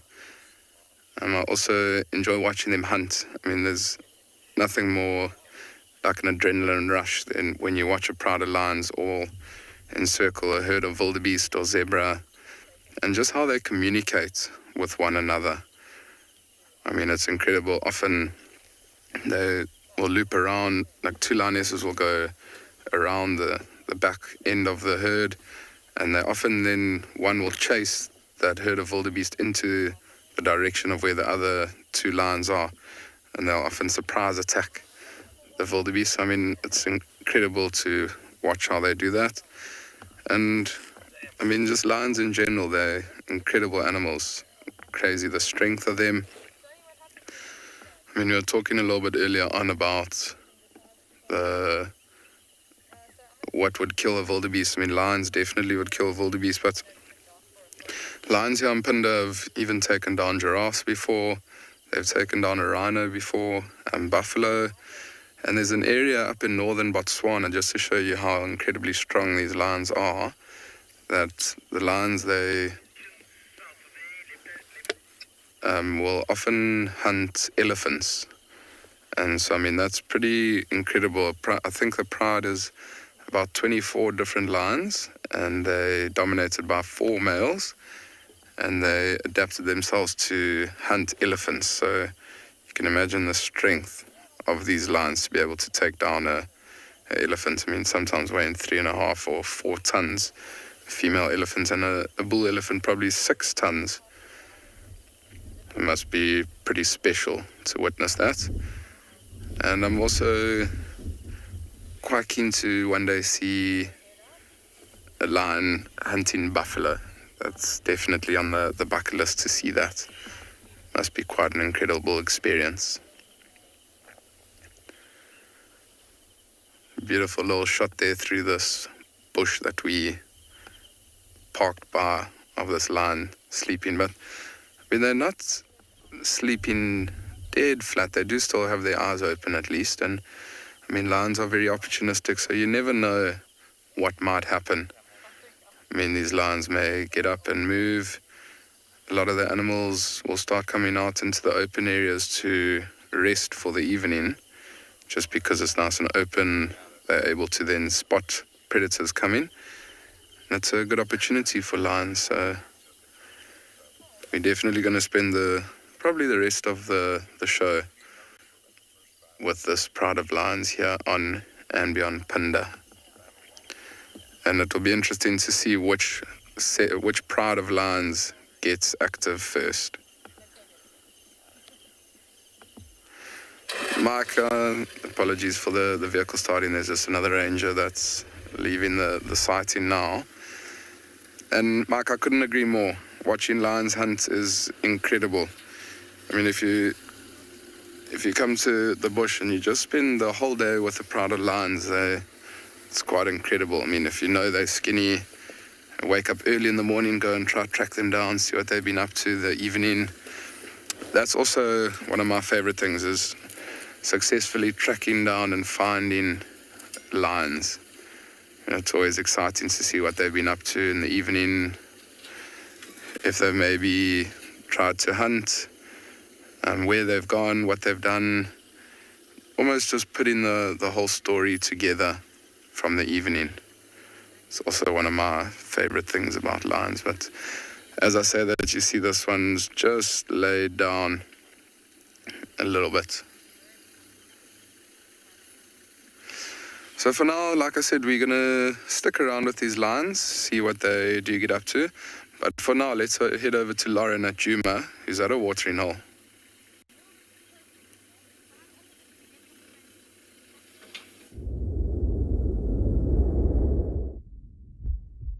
I'm checking one-eyed pan. And we've got not one, but two hammerkops. I think possibly trying to make the most of the little light that is left. The sun is really going down. We had the most spectacular sunset. Now, one-eyed pan, Ravi and I are determined to see a predator here. It's on Simbambili, but it's very, very close to Triple M, and it's apparently productive. But I have yet to see this. And I keep checking the western boundary. It can be really bland at times, but I really want to catch up with Shudulu. I also want to meet Tortoise Pan. It's where Tavangumi hangs out. The Talamatis use it if they're crossing west, and the Nkohumas use it if they're crossing back east. So Triple M is a really, really productive boundary. It's just not the most beautiful, if that makes sense. It's an access road. It had such a lovely, lovely bumble with Kate, and now we're back out again to try and see what we can find. It doesn't look like a hammerkop because you can't see the hammer, but I promise it is. If you look at the one in the background, you can see the hammer. There we go.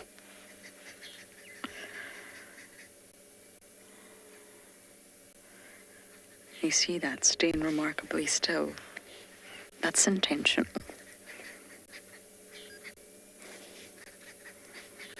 That's for any sort of frogs or fish or insects to forget that they're there.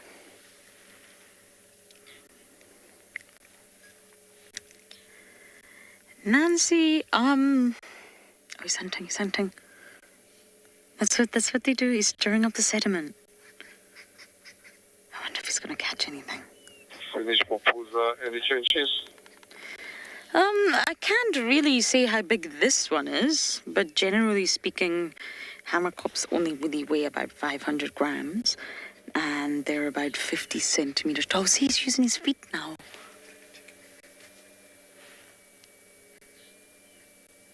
but obviously like a chicken. I think smaller than a chicken. It's difficult to gauge the size of the actual animal we're looking at, I'm afraid, but that's the general statistics from the bird app. I hope you get you something. I love these birds. They make the most fantastic, elaborate, huge nests. Come on. And because one-eyed pan always has water, it is pumped. It will always contain food, and they're really looking for frogs or tadpoles in summer, or really small fish, aquatic insects, anything that's really hanging around the water body. So that's the hunting technique. Stand still. Wait for the sediment to settle, and all the organisms below the surface will forget you're there.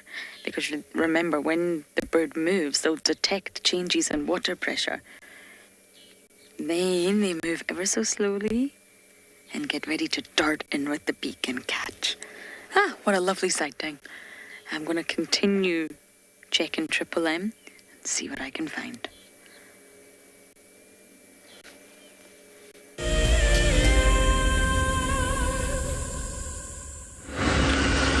Welcome back with us. We changed our plan a bit. Like, we check almost everywhere inside Djuma. So now we're looking at the boundaries. So now we're currently on Triple M, going towards Gary Main, and we will check that side as well.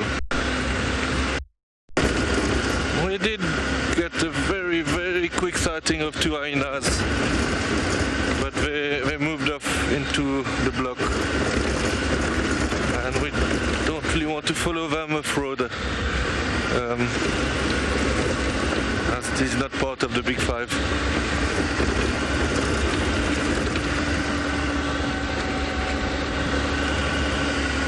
I think this is the most I've been driving for a day. But we've been checking everywhere, you know, sometimes that can happen.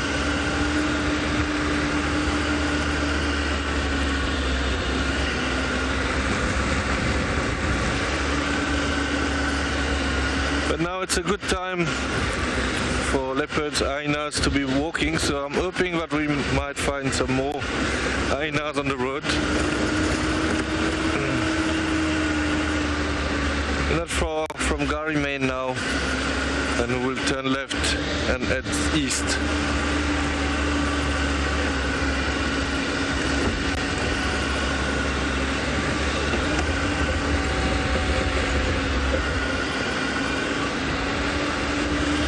Even if we are not seeing much here, it is still beautiful, I must say. I'm just sad that I can't bring you some live action to you.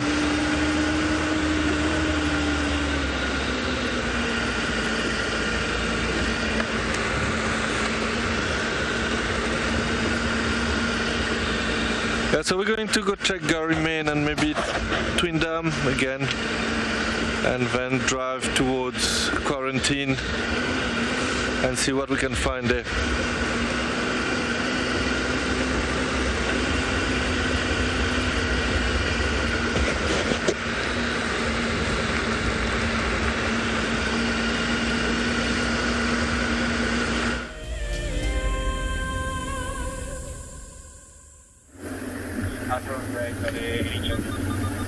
Okay, so we have left those lions. They seem like they're going to be laying down for quite a while.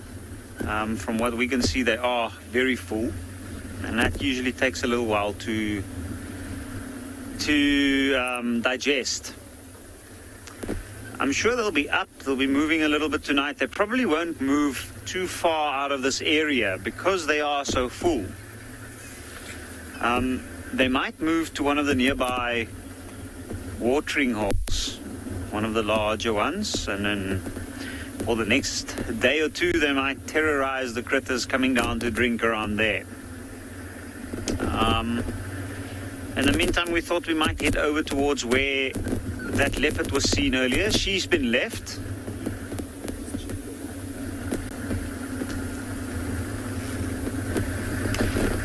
And hopefully she might be a little bit busy. Or maybe she might be up in the tree.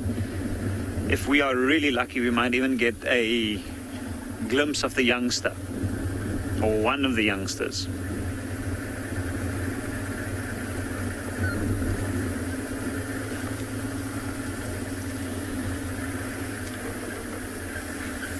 Now, of course, that's not guaranteed. That carcass didn't have too much meat on, and from what I heard earlier, the female did get up the tree and feed a little bit. And in that case, she might have just finished whatever was left.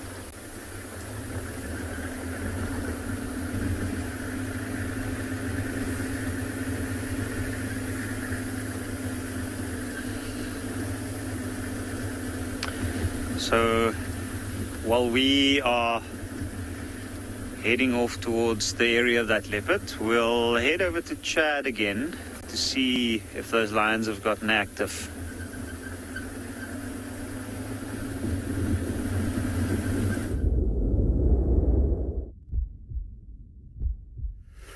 Welcome back to this Pride of Lions, everybody. And I believe Yapi's left his lions, and we've been thinking about leaving this Pride of Lions also. I mean, you can see they're pretty much dead to the world.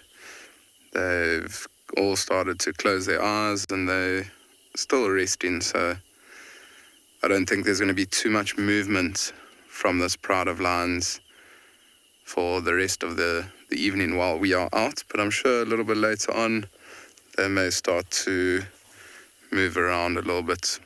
Like I was saying a little bit earlier in the show, that they might head towards water and go for an evening drink, just to help with that digestion after they've fed off the zebra yesterday and this morning.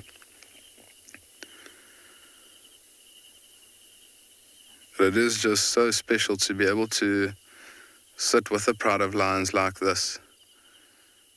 I mean, we're the only ones here at the moment, and just to listen to all the sounds of the bush around us, and to know that there's at least 5 lions here. There were 10 this morning. There's a lioness with 4 cubs that are about 7 months old. I'm not too sure if you would have seen them this morning with Matt Durrell, one of my colleagues. He was with this Pride of Lions this morning also, and she may have moved off. I mean, she could also still be in this area, maybe just in a thicker part where we're unable to see. So then there was 10 of them. And they finished off that zebra and then just moved. Maybe they went their separate ways. I mean, often the lioness with the 4 younger cubs will often move off and often keep them on her own. Because you can imagine, I mean, it's probably harder to hunt on her own, but it's easier to feed only 5 miles than 10. So, I mean, sometimes they do meet up and they'll be together for 2 or 3 days, and then they'll go their separate ways and then potentially meet up in the next couple of days. But I don't think it's going to be worthwhile spending much more time here. And Jackson, the Super Pride, there hasn't been a Super Pride in Phinda. I'm not too sure exactly what you're referring to as a Super Pride, but I mean, when I started here on andBeyond Phinda Private Game Reserve in 2017, the pride at the time up in the northern parts of the reserve was 15 lions. And so, I mean, that's the biggest pride of lions that I know of on andBeyond Phinda. And at the moment, I mean, this this pride that we're sitting with, Mountain Pride, if they're all together, then there's, I think, at the moment, 12 lions.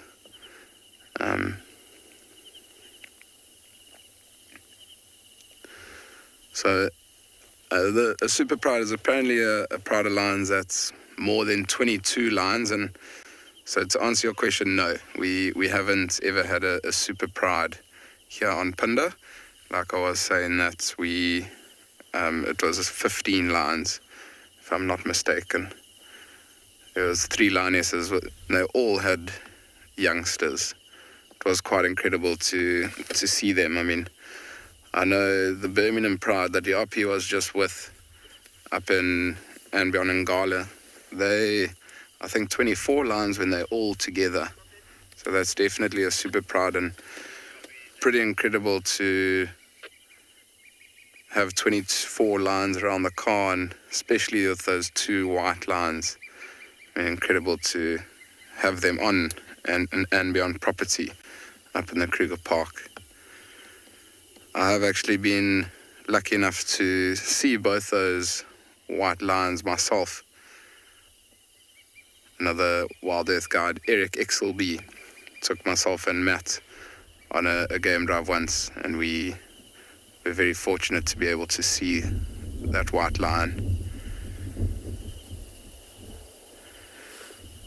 But I mean, you can see there's been no yawning, no grooming, no signs that these lions are going to get active. So I don't think we're going to spend much more time here with these lions. We'll leave them in a little bit and continue on into the evening and see if we can find any interesting nocturnal animals out there.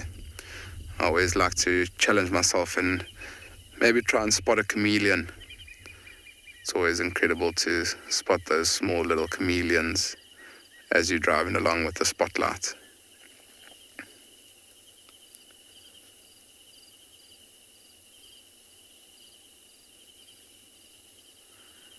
You can see there just closing her eyes.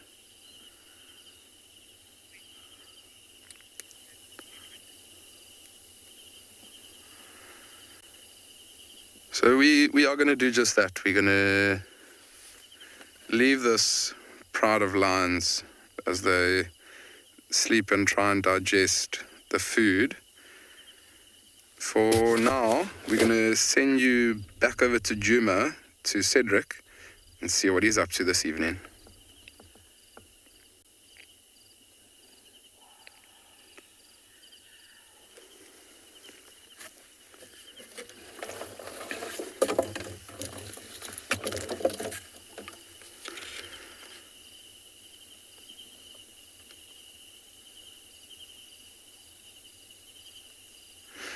Not too, just a flick of the ear. That's about the only activity that we are getting at the moment here from these lions. There's quite a chill in the air also. I mean, as that sun does set, it's quite chilly here on andBeyond Phinda, and it's a good time for the nocturnal animals to come out. I mean, a lot of the time, leopards start to move around now. There's smaller things like the large spotted jennets that we get, and then there's very elusive nocturnal animals like aardvark and honey badger, serval. I saw the other day Lauren up in Djuma had an incredible sighting of a honey badger. I mean, she spent probably 10 or 15 minutes with it. I've only ever seen once before, and that was up in the Kruger Park also. So I wouldn't mind seeing a honey badger. So those very elusive nocturnal animals are incredibly rare and special to be able to see. So we're always on the lookout for those.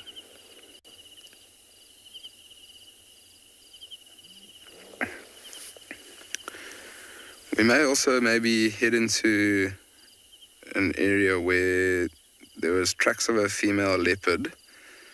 So we may just continue from these lines and see what other nocturnal animals we can find, but we're going to send you over to Lauren, who's on a bumble.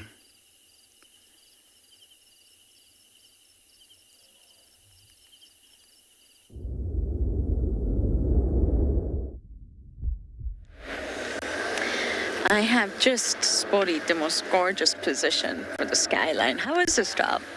And I want to show it with to you all. The sun is set, absolutely. But my goodness, look at that color palette.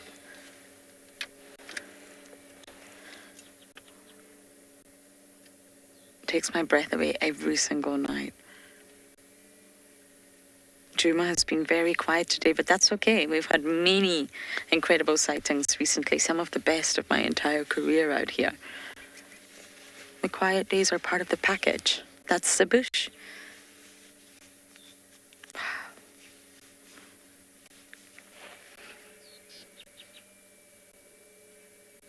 Purple, mauve, lavender, fuchsia, peach, cream, buttercup. I'm just making up colors now.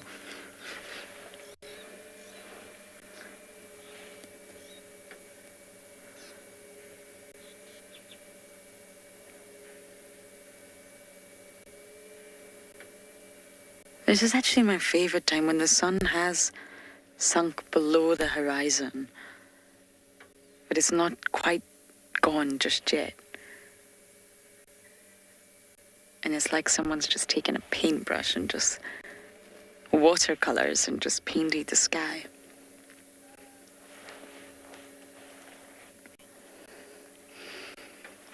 It's just magical. We're gonna do our last check now, heading back to quarantine, and hopefully our quiet day picks up a little bit.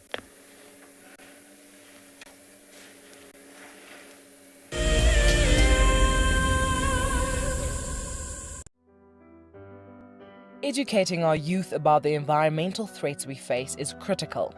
Our future depends on it. The Wildlife and Environment Society of South Africa, WESA, is actively leading the charge.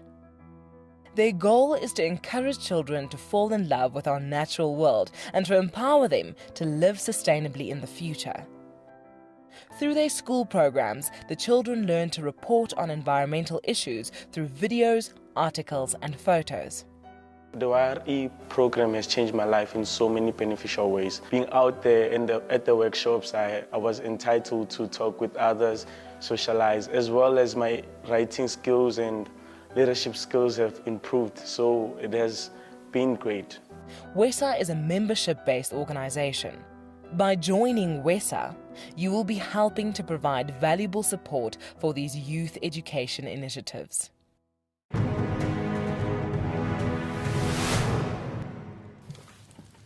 The scrap here collected a dry grass, put it next to the water hole as the hippo walks down during the warm of the day to drink the water. When the hippo arrives, he saw quite a very nice grass, an area not to resist to rest. And when the hippo went down to drink the water, and when he finished the water, he just lied down on the grass. And then, that was the opportunity of the scrappy. You know what? Today is my day to pay the revenge.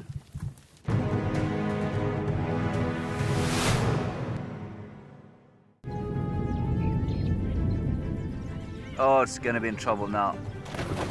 Oh, this is unbelievable stuff. Here comes a hippo in too. Go, Impala. There's a hippo coming in. I can't believe what we're seeing here. This is what we normally see in East Africa. It's all over. Hippo leaping at the crocodile now. Everything's gone underwater. Expect the unexpected here on WildEarth daily.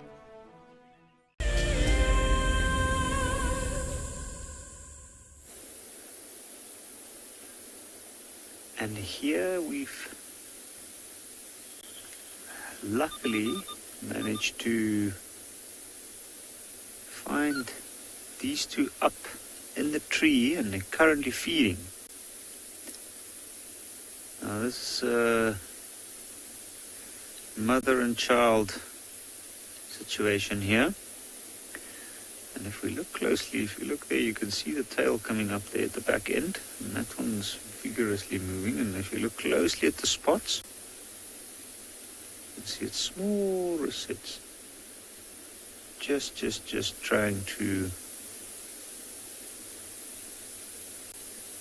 break open and starting to enlarge. Now that's the young one, the cub. I can hear it chewing, you can see it moving as it's trying to position itself on that thin branch to try and get the best angle to chew off a piece.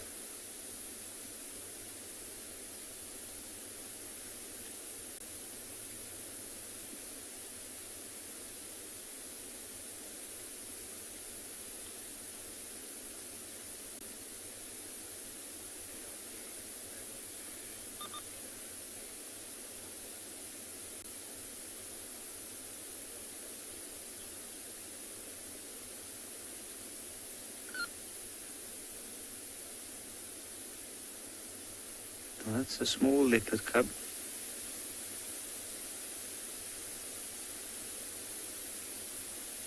This cub was born somewhere around the end of March. It's actually amazing that we are able to narrow it down.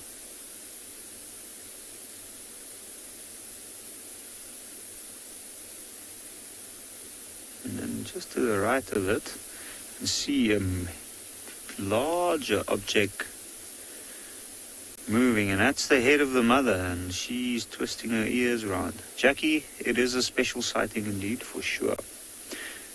It is a mother and a youngster up a tree.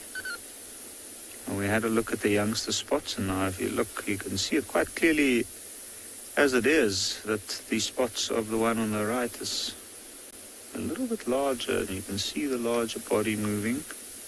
Only moving slightly. It's because she's able to balance herself much better there. Because of that, we can only see her breathing as her whole body's moving.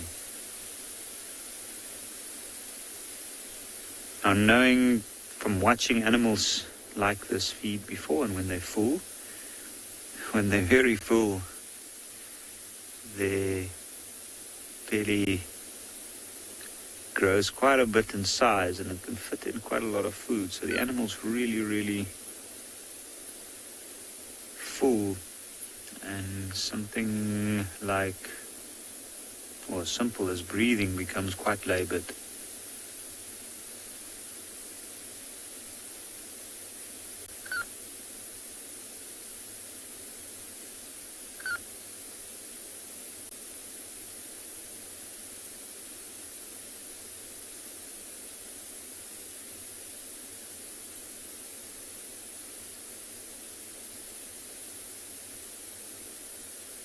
Now I think tonight should be the last of this carcass,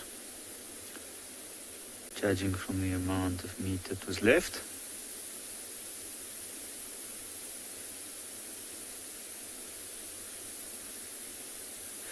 Virginia, they are indeed beautiful, very pretty spots on both of these animals. Smaller spots on the left, larger on the right. Now what's interesting is often that's the only thing you see. At least here in Ngala, leopards can be very tricky. And they were. They sure lived up to their reputation of being the most tricky to find, at least out of the big five. And oh, there we can see the eyes. She's looking in the opposite direction, probably just scanning out a little bit. You can see those ears moving.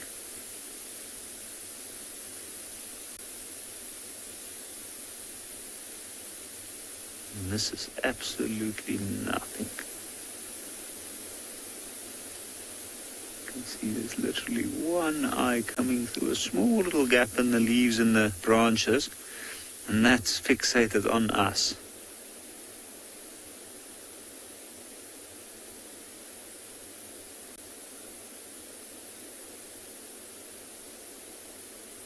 Just carefully watching us.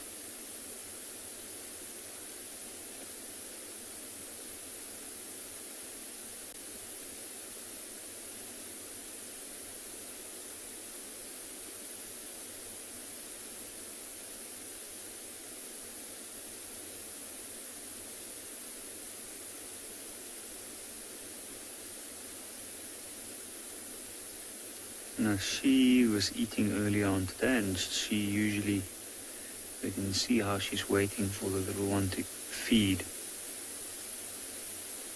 And she'll give them their time, and then when they are full and resting, she'll often have her share. But just imagine how tough a situation like this must be for her.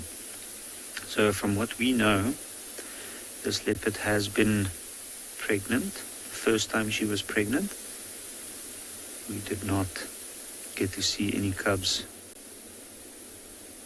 after that. And then the second time round, she did give birth to 2 cubs. Only one of them made it to become a mature leopard, and she's still around and in the area. She has been spotted in and around, but she has been very tricky to find. And from what we've noticed in the past, there's a likelihood that she might be sticking around in this area.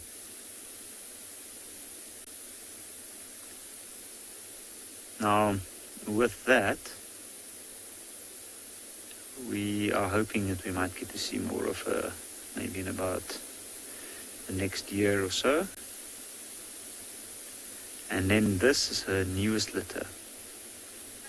And we can see with this litter, they've reached the 5-month mark at least, which is very good. They can climb quite well. They've been feeding very well lately. We've suddenly also started seeing more and more of them, and I think that's only because of the availability of water that's changed now. Like, general game movements have changed to the areas closer to the riverbed and the water sources around the riverbed. And of course, that influences the availability of food for a predator such as this leopard. So even though she still has a large territory and she does wander to patrol, at the moment her focus has been around this section of the Timbavati riverbed.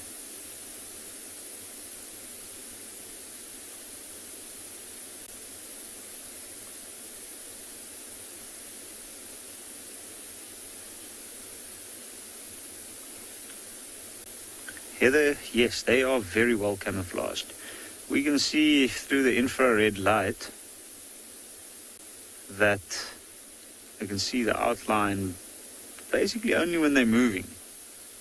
And the little one especially, because it's currently feeding. But how incredible is it?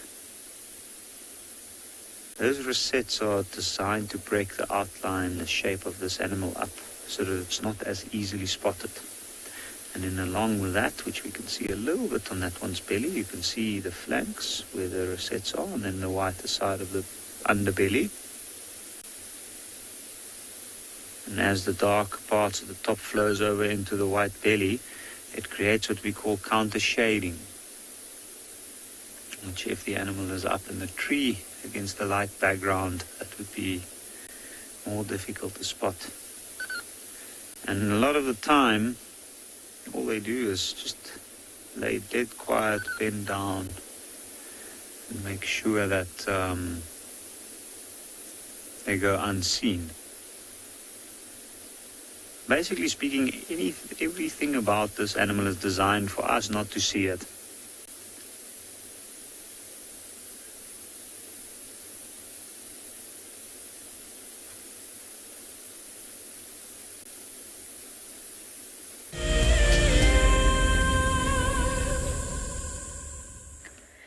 It's that time of night where the sun really has gone.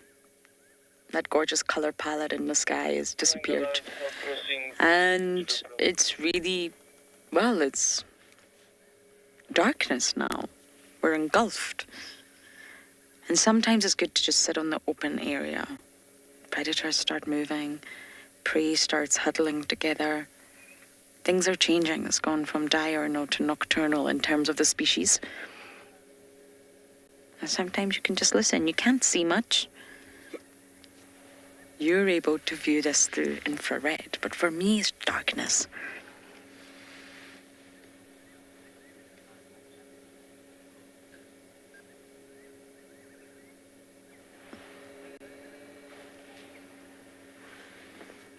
And just listening to all the sounds.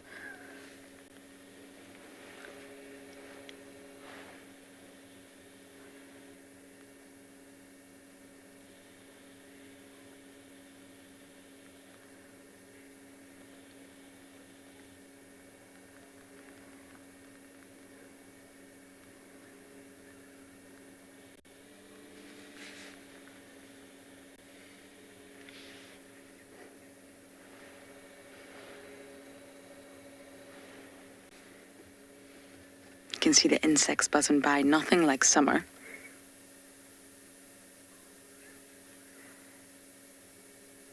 But you can still see them in the infrared.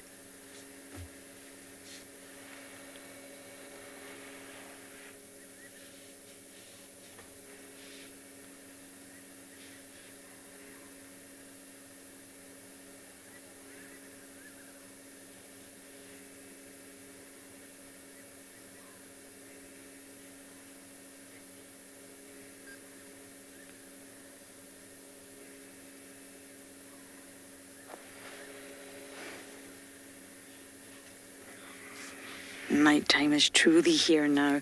It's time to get that spotlight out and see if we can find any nocturnal animals.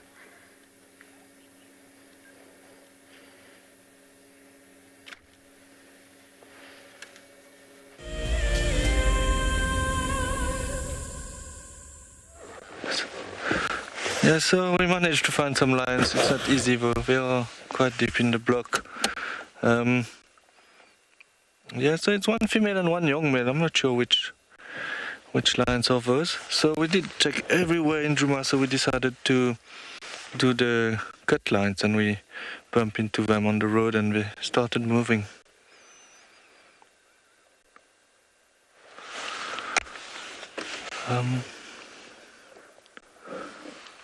Yeah, it was only two lions. That's a young male who walked off into the thicket there.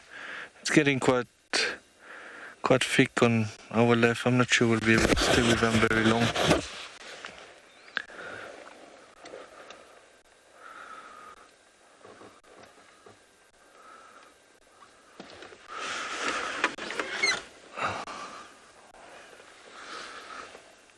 But what a day. Searching, and at the end now we got them. I'm glad at least that we managed to get a quick view of them. She might be sitting behind that little bush. Let's see.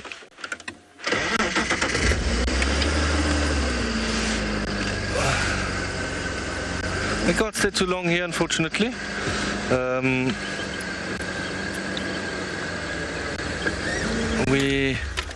We love to head back to camp because tonight we're having a beautiful fire chat with Lauren and Kate, and all our explorers can join. So obviously we need to bring some equipment from the vehicle on that side. But I'm very happy that we found those lions. Yeah, there will be a very nice discussion this evening around the fire. I hope all of you will join us. Well, it will be Lauren and Kate.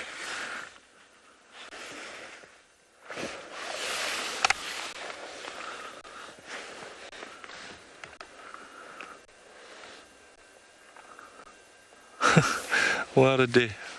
I never did so much driving at Djuma in one day.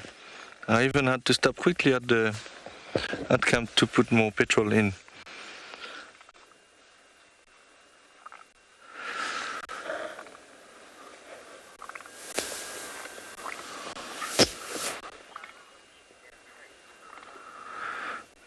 Charlie, you would like to know how lions look at their prey in the dark. They have very good eyesight, so they see very well at night. They see much better than the prey actually. So yes, this is how they will mainly locate them, but also by smell and listening as well. If an animal is walking in the grass, It will make a little bit of noise, which will attract the lion attention, and then they will look in that direction.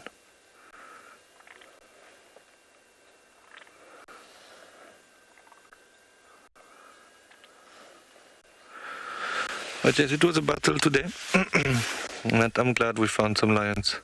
It's making me feel a little bit better, I must say.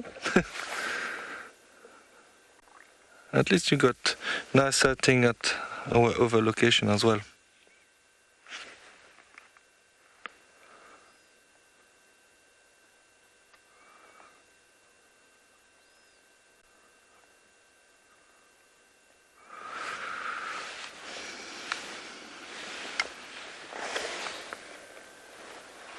So this lioness is sitting quite close to us, about 5 meters, 6 meters. It looks a bit far on the camera, but it is, yeah, about 6-7 meters. And she was contact calling earlier, very softly. So maybe they are part of a Talamati and trying to join the rest of the pride, because there's a young male that looked like the young male from the Talamatis.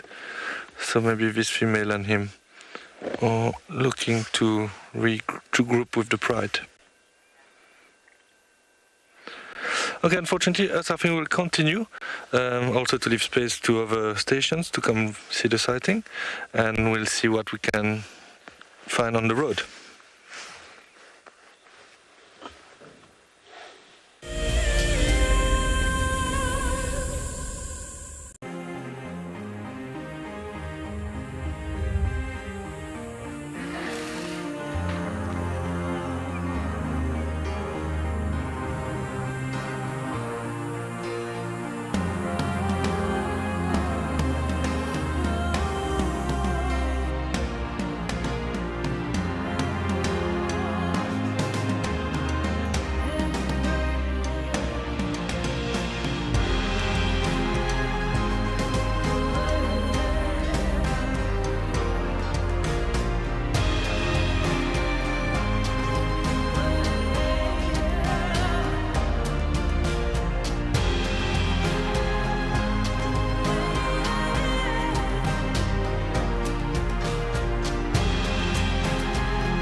It's day one of the annual South African Guide of the Year competition, and our first foot into this competition this morning is all about tracks and signs. We're going to call you in one at a time. Just look at it, the information will be there. Our 5 guides have been tasked by the judges at figuring out who is what is who, and where they go in the bush. Either Franklin or guinea fowl, but because of the volume of other deposits in the area, we went with guinea fowl.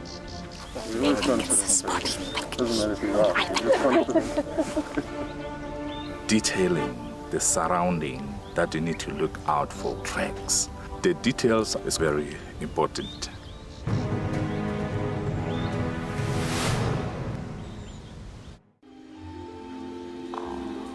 Goodness, look at its wobbly legs. Oh, I don't believe it. I can't believe we've actually seen it. Oh my goodness. Oh, careful, careful, careful. Oh no. Oh, it's okay, little one. Okay. Expect the unexpected here on WildEarth daily.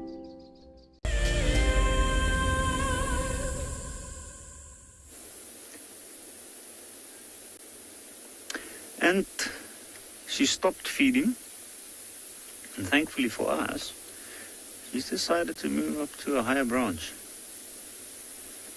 where she's been vigorously cleaning her feet.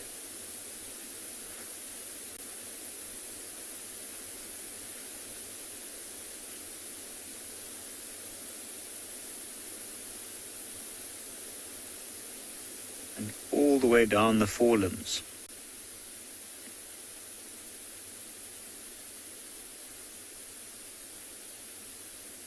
What a beautiful animal indeed. One of the characteristics about this particular animal, what a perfect spot to take a nap. Belly's full, she's quite content. Nothing to worry about up there. All the little ones squabble over the remainder of the carcass. She can have a bit of a nap. Some time off from being a mother leopard.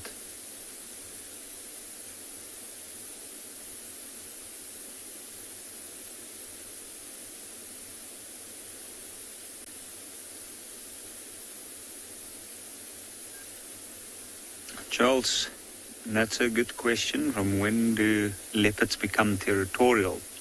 Well, so this particular one, they do start to show territorial behavior early on, as soon as they left the mother sometimes. I have witnessed a very young female leopard not too long ago mark a tree in the territory of this very leopard here. And you do tend to ask yourself, at some points, why would they be doing that? But they do have, once they become sexually mature, they do have that bit of an instinctive drive to mark territory and try and stake their own claim as their confidence grows. But then they usually get put back into place. So generally speaking, they don't really become full-on territorial up until about 3 to 4 years. That's generally the period, at least from what I've noticed here, where the female leopards start to seriously stake claim over an area.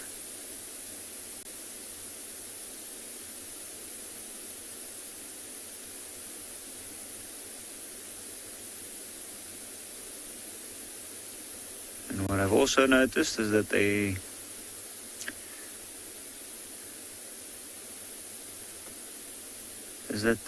sometimes take on their mother, start to set up a small space, or at least a general area where they move in and around their mother's territory, or in part of that, and then slowly but surely it grows. Joy, I agree with you, she is a spectacular cat and a very good mother. She faces a lot of challenges, especially being only one. No support of a group to help her raise little ones. That's why that's a full-time job, and certainly because of that a very, very well-deserved nap.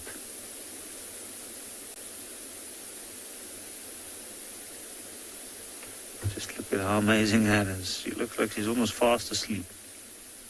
Feet dangling, 2 back feet, front right paw, spreading that weight equally over that large branch. And then, of course, a little bit of support with the one left paw, which is under the chin.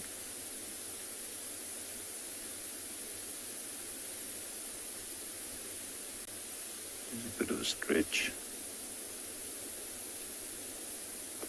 And now, of course, she might dip into bouts of deep sleep. I think she's still very much alert and aware of what's happening around her. Being considerate, she does have 2 little ones to take care of, and look how high up in the tree she is. And the little ones is feeding somewhere in that thick clumps of leaves of this jackalberry just below her. Somewhere in there.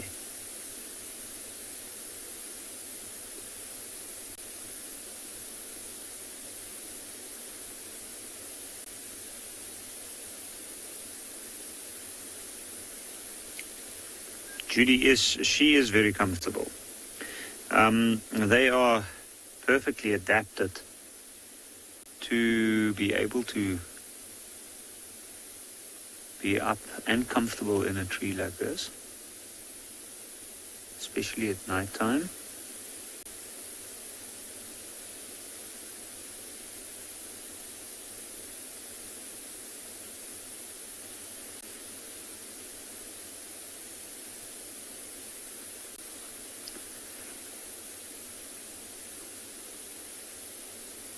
And being up high like that, she's actually making sure that she doesn't get bothered either.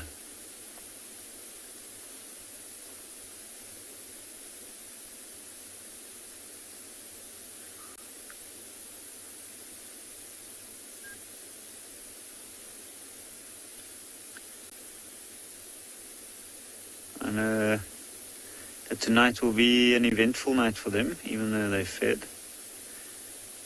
I think they might still be around in this area by tomorrow morning, but she's going to rest for a little while now, longer. And then eventually when she regathers her energy, she might decide to come down, maybe drop that carcass on the ground, and then take the little ones and move off. And tomorrow morning it should be a whole new start of a treasure hunt, trying to figure out where she's gone, where they've taken them.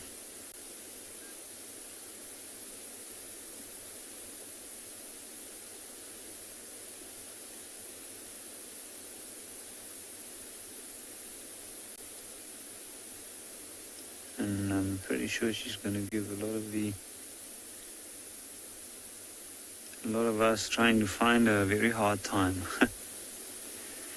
So thanks to all our viewers for joining us today, and I hope you can join us again in the morning on our live safari.